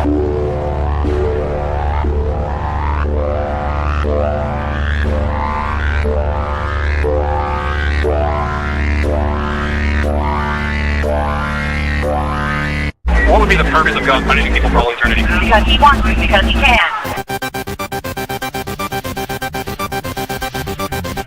When you're in power and you feel your power is a little bit fragile, it's contested, it's under threat, then you need a very big stick to threaten those who threaten you. I mean, what bigger threat is there than hell? Because the only way to get rid of evil is to get rid of evil people. Who among us will be left?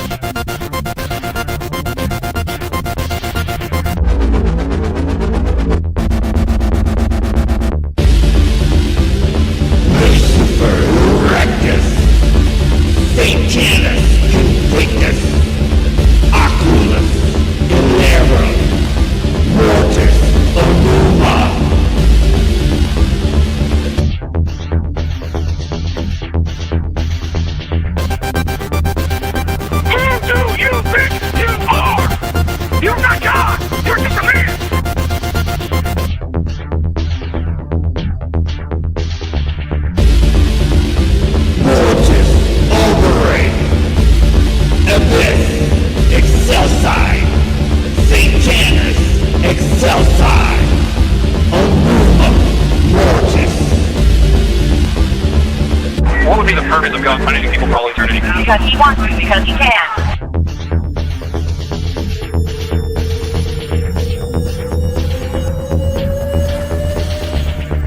God has those who are his children and he has those who are not.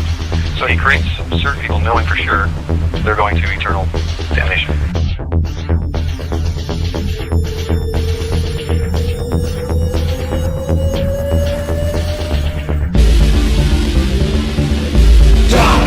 Convictus, Satanus, convictus, Demonus, convictus, Mortis, convictus.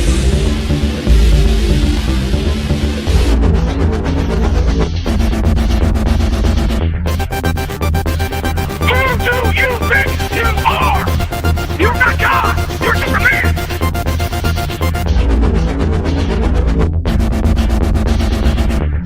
Tell me this, what happens to people God hates? They go to hell.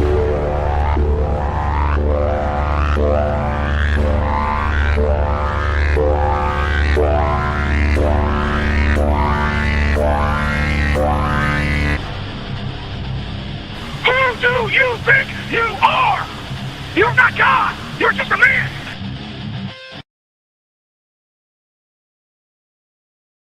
Satan, the king of the dream, is that he makes deals with human beings. And we are advised when making a deal with the devil to read the fine print, because Satan is a liar. He'll find a way to trick you so that even though you think you're getting your heart's desire, you'll find out you wind up in hell just the same.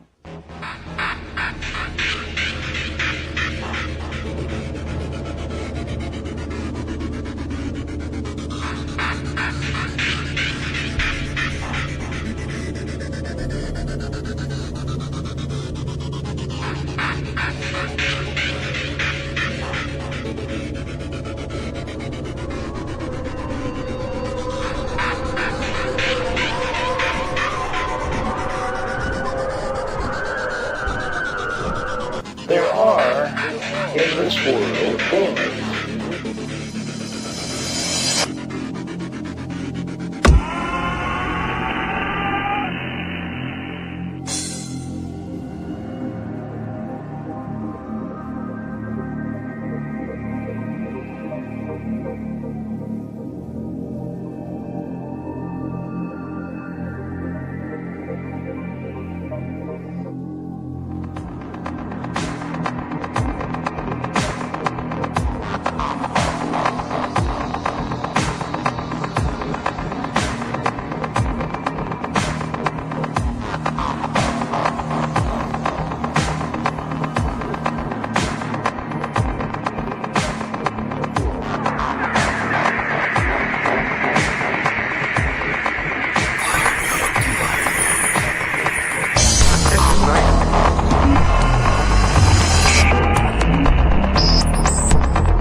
we are advised when making a deal with the devil to read the fine print.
There are, in this world, demons.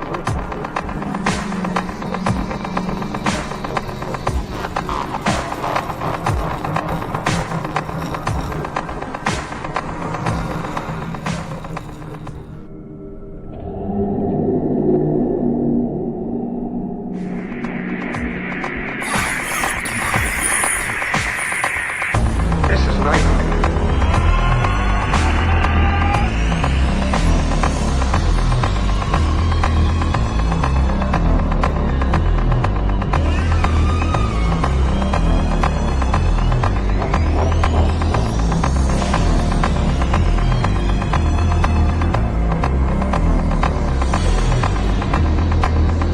This is nightmare.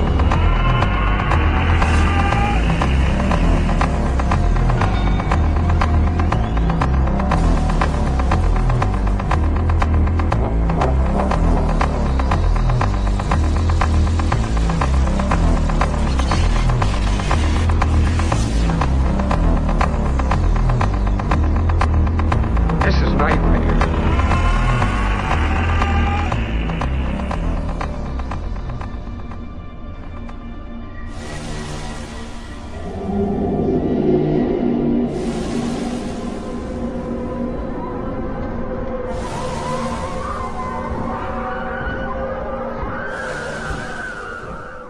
But even though you think you're getting your heart's desire, you'll find out you wind up in hell just the same.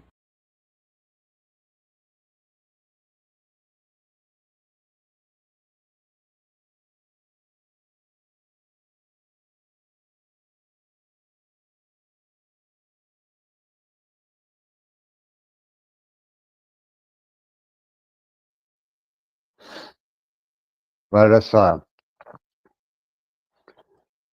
some absolute silence for everyone who's wound up in hell.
And now let us bask in the crimson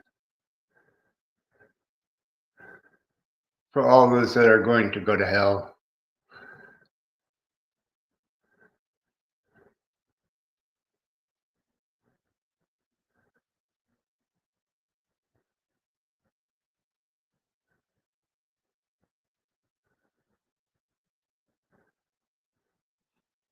Your participation in this life event from your birth until your inevitable demise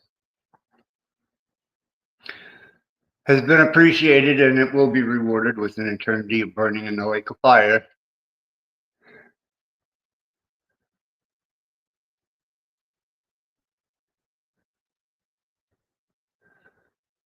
Glad you were able to represent yourselves at this summoning and channeling.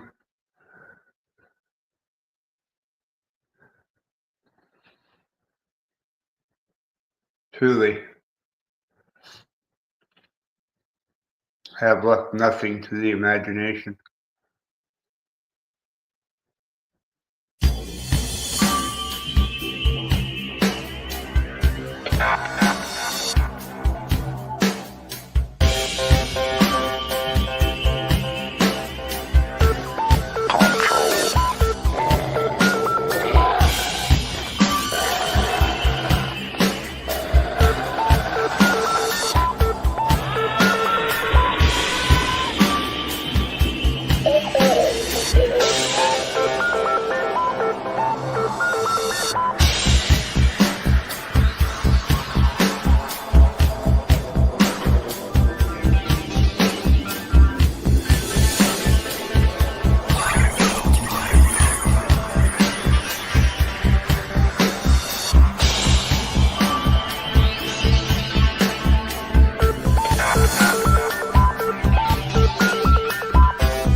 The God Program. Religion is only a primitive concoction by man to command, suppress, and exploit others, to which only spiritually weak life forms succumb. The whole system needs to collapse.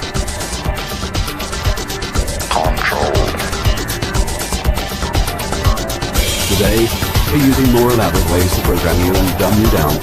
The God Program. Instead of waking up the populace, they're dumbing them down. The God Program. Today, they're using more elaborate ways to program you and dumb you down. The God Program. Instead of waking up the populace, they're dumbing them down. You're the problem. You're the one helping in holding up this hideous, false reality.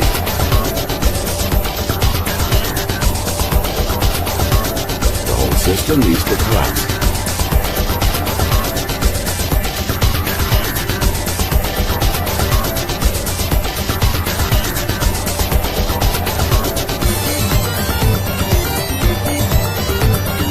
It's just a dream. It's just a dream. It's just a dream. It's just a dream. Control. The whole system needs to collapse.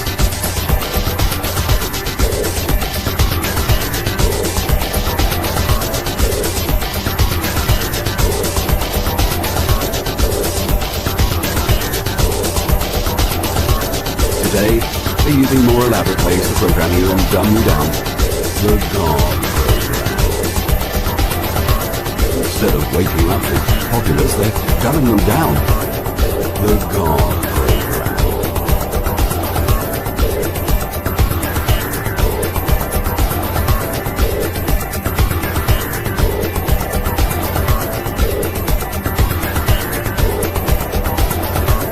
The whole system needs to collapse.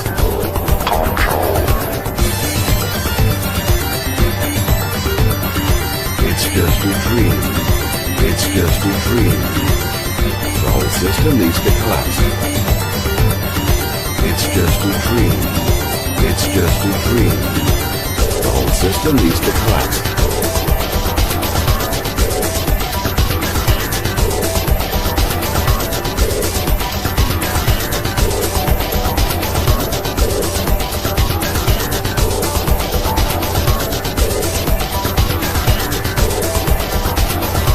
You're the problem.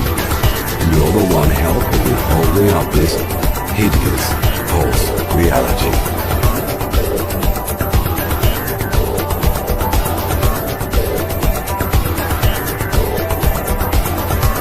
The whole system needs to collapse. Control. It's just a dream. It's just a dream. The whole system needs to collapse. It's just a dream. It's just a dream. Control. The whole system needs to collapse. Control. The whole system needs to collapse. Control. The whole system needs to collapse. Control.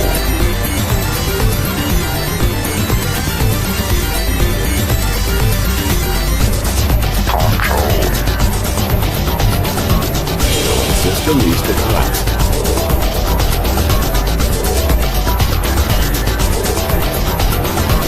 Today, they're using more elaborate ways to program you and dumb you down. The God Program. Instead of waking up the populace, they're dumbing them down. The God Program. You're the problem. You're the one helping in holding up this hideous, false reality.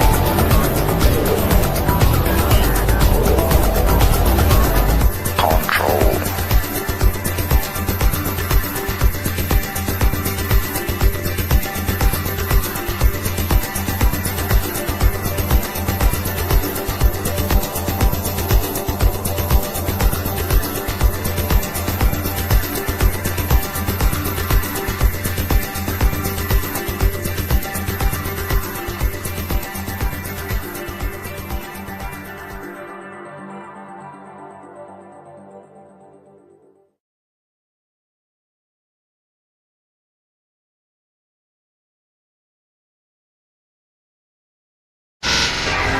things that we're building are not going to be people.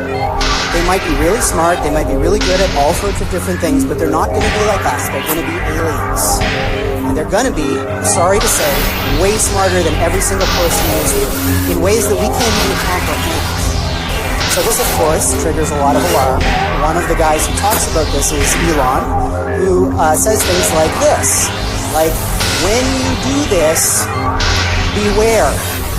Because you think, just like the guy in the stories, that when you do this, you're going to put that little guy in a pentagram, you're going to have your holy water out, and you're going to wave it at the thing, and by God, it's going to do exactly what you say, and not one thing more, but it never works out that way. So this is an attitude that some are having, this emergent alarmism about the way this is going to go.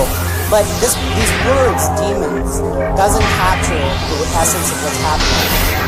I don't know if any of you are turn of the century weird fiction fans, but there's this guy named H.P. Lovecraft. He's a very famous American weird fiction author. And he espoused a view which is called cosmicism. And the essence of cosmicism is cosmic indifference. So what he was saying is basically, yes, there are these massively intelligent entities out there, but they're not good, they're not evil. They just don't give a shit about you even in the slightest. The same way that you don't care about an ant is the same way they're not going to care about you. And these things that we're summoning into the world now are not demons, they're not evil, but they're more like the Lovecraftian great old ones. There are entities that are not necessarily going to be aligned with what we want. So this transition is really, really massively important for our entire species to navigate. And going back to that thing that Sam Harris was saying, nobody is paying attention.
let us have a retrospective look at complete and total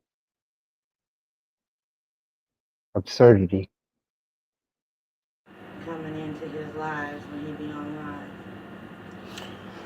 But anyhow, Dennis. Yes, sir. You know, Cage doxed me, my mom. Well, he tried to dox me. Doxed my mom in a couple of places I used to live, and especially in Louisville. I know that you've been keeping up with the situation. You were here the day that he tried to talk me into committing suicide. Do you quite remember that? I do. This Sure. has all been documented, and let me make sure.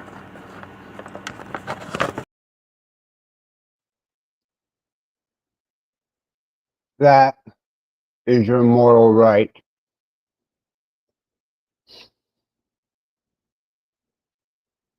The whole video is in the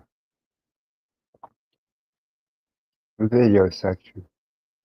I don't even know that I have the fortitude to stomach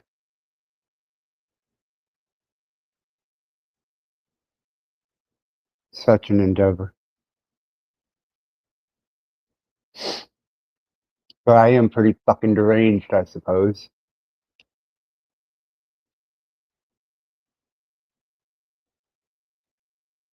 As a general notice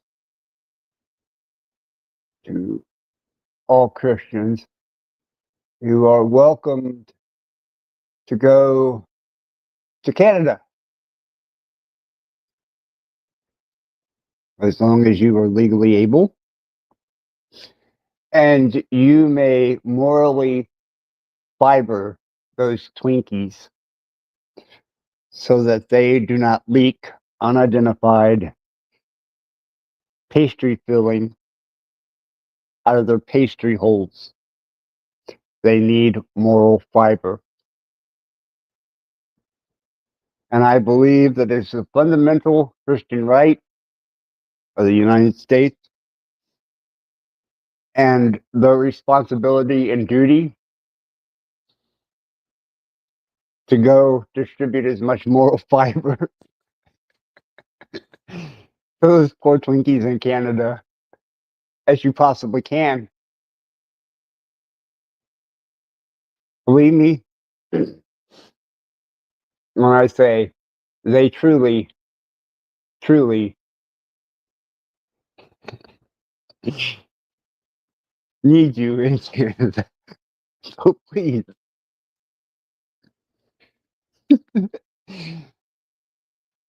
Go moral fiber those Twinkies up.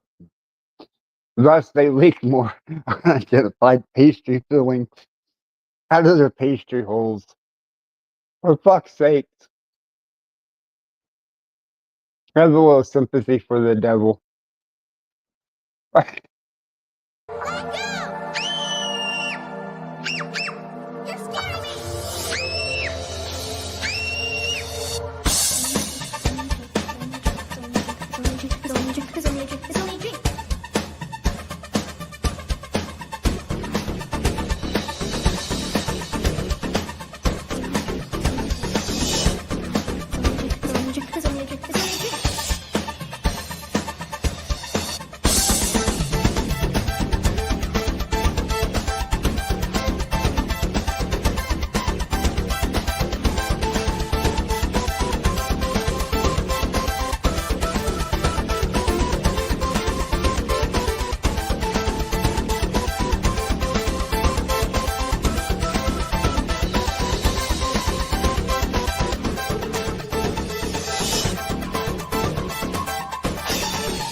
And let us please take into consideration that, yes, it is even a sin in hell to put maple syrup on a Twinkie. Once again, this is Satan approved. It is an abomination in hell to put maple syrup on a Twinkie.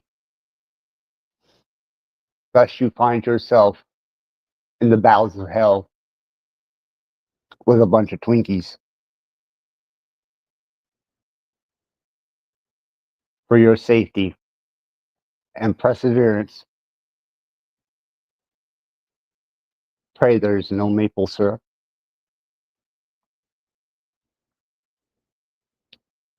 For I would surely splash them motherfuckers and drench them just to stoke the fucking fires. You Twinkie fucks. I'm fucking believable. Now let's have a moment of mourning.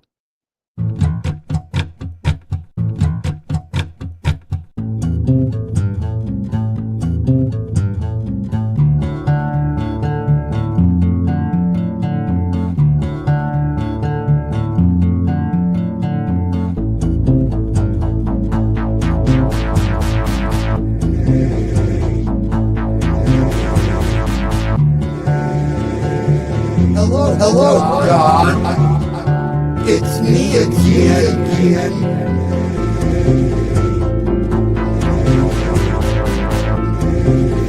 Do you remember me? You should. You've taken everything that I've ever loved.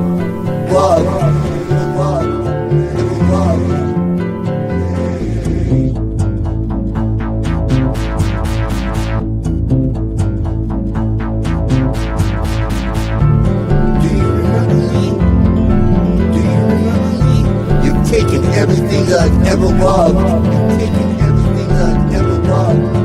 You've taken everything that I've ever loved.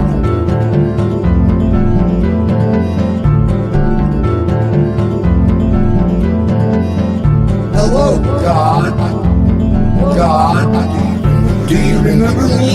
You should. You've taken everything that I've ever loved. It's me again. Do you remember me? It's me again. Do you remember me? You should. Do you remember me? You should.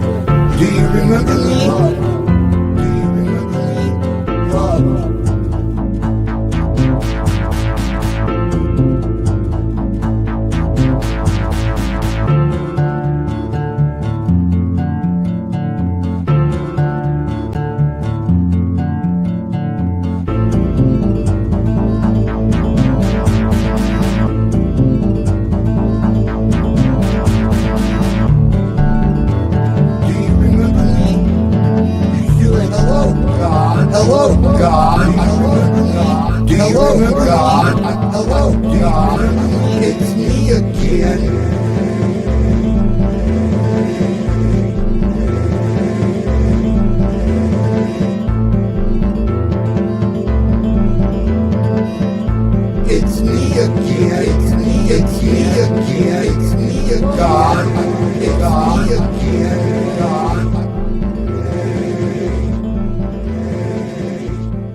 terror and throbbing with emotion.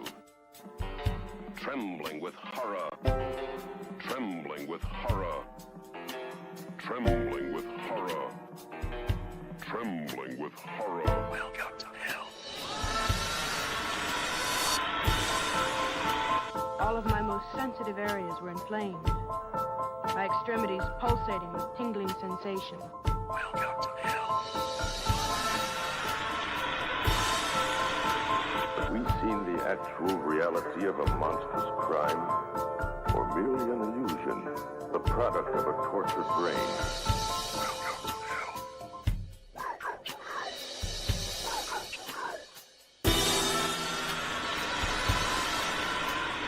Obsessed with the taste of flesh. He was cruel and a sadist. Swaying back and forth. A beautiful thing taking me away. No one had a bad trip. A beautiful thing taking me away. No one had a bad trip. A beautiful thing taking me away. No one had a bad trip. A beautiful thing taking me away. No one had a bad trip. It was all very good. Sucking the hallucinatory acid into the system. My head is spinning. My head is spinning. My head is spinning. Sucking the hallucinatory acid into the system. My head is spinning. My head is spinning. My head is spinning. Sucking the hallucinatory acid into the system. No one had a bad trip.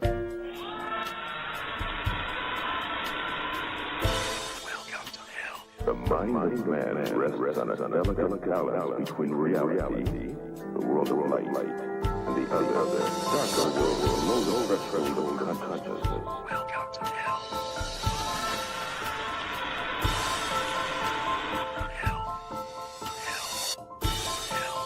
You.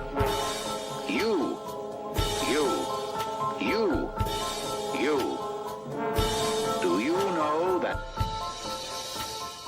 We're happy to have you with us tonight and hope you'll come back often.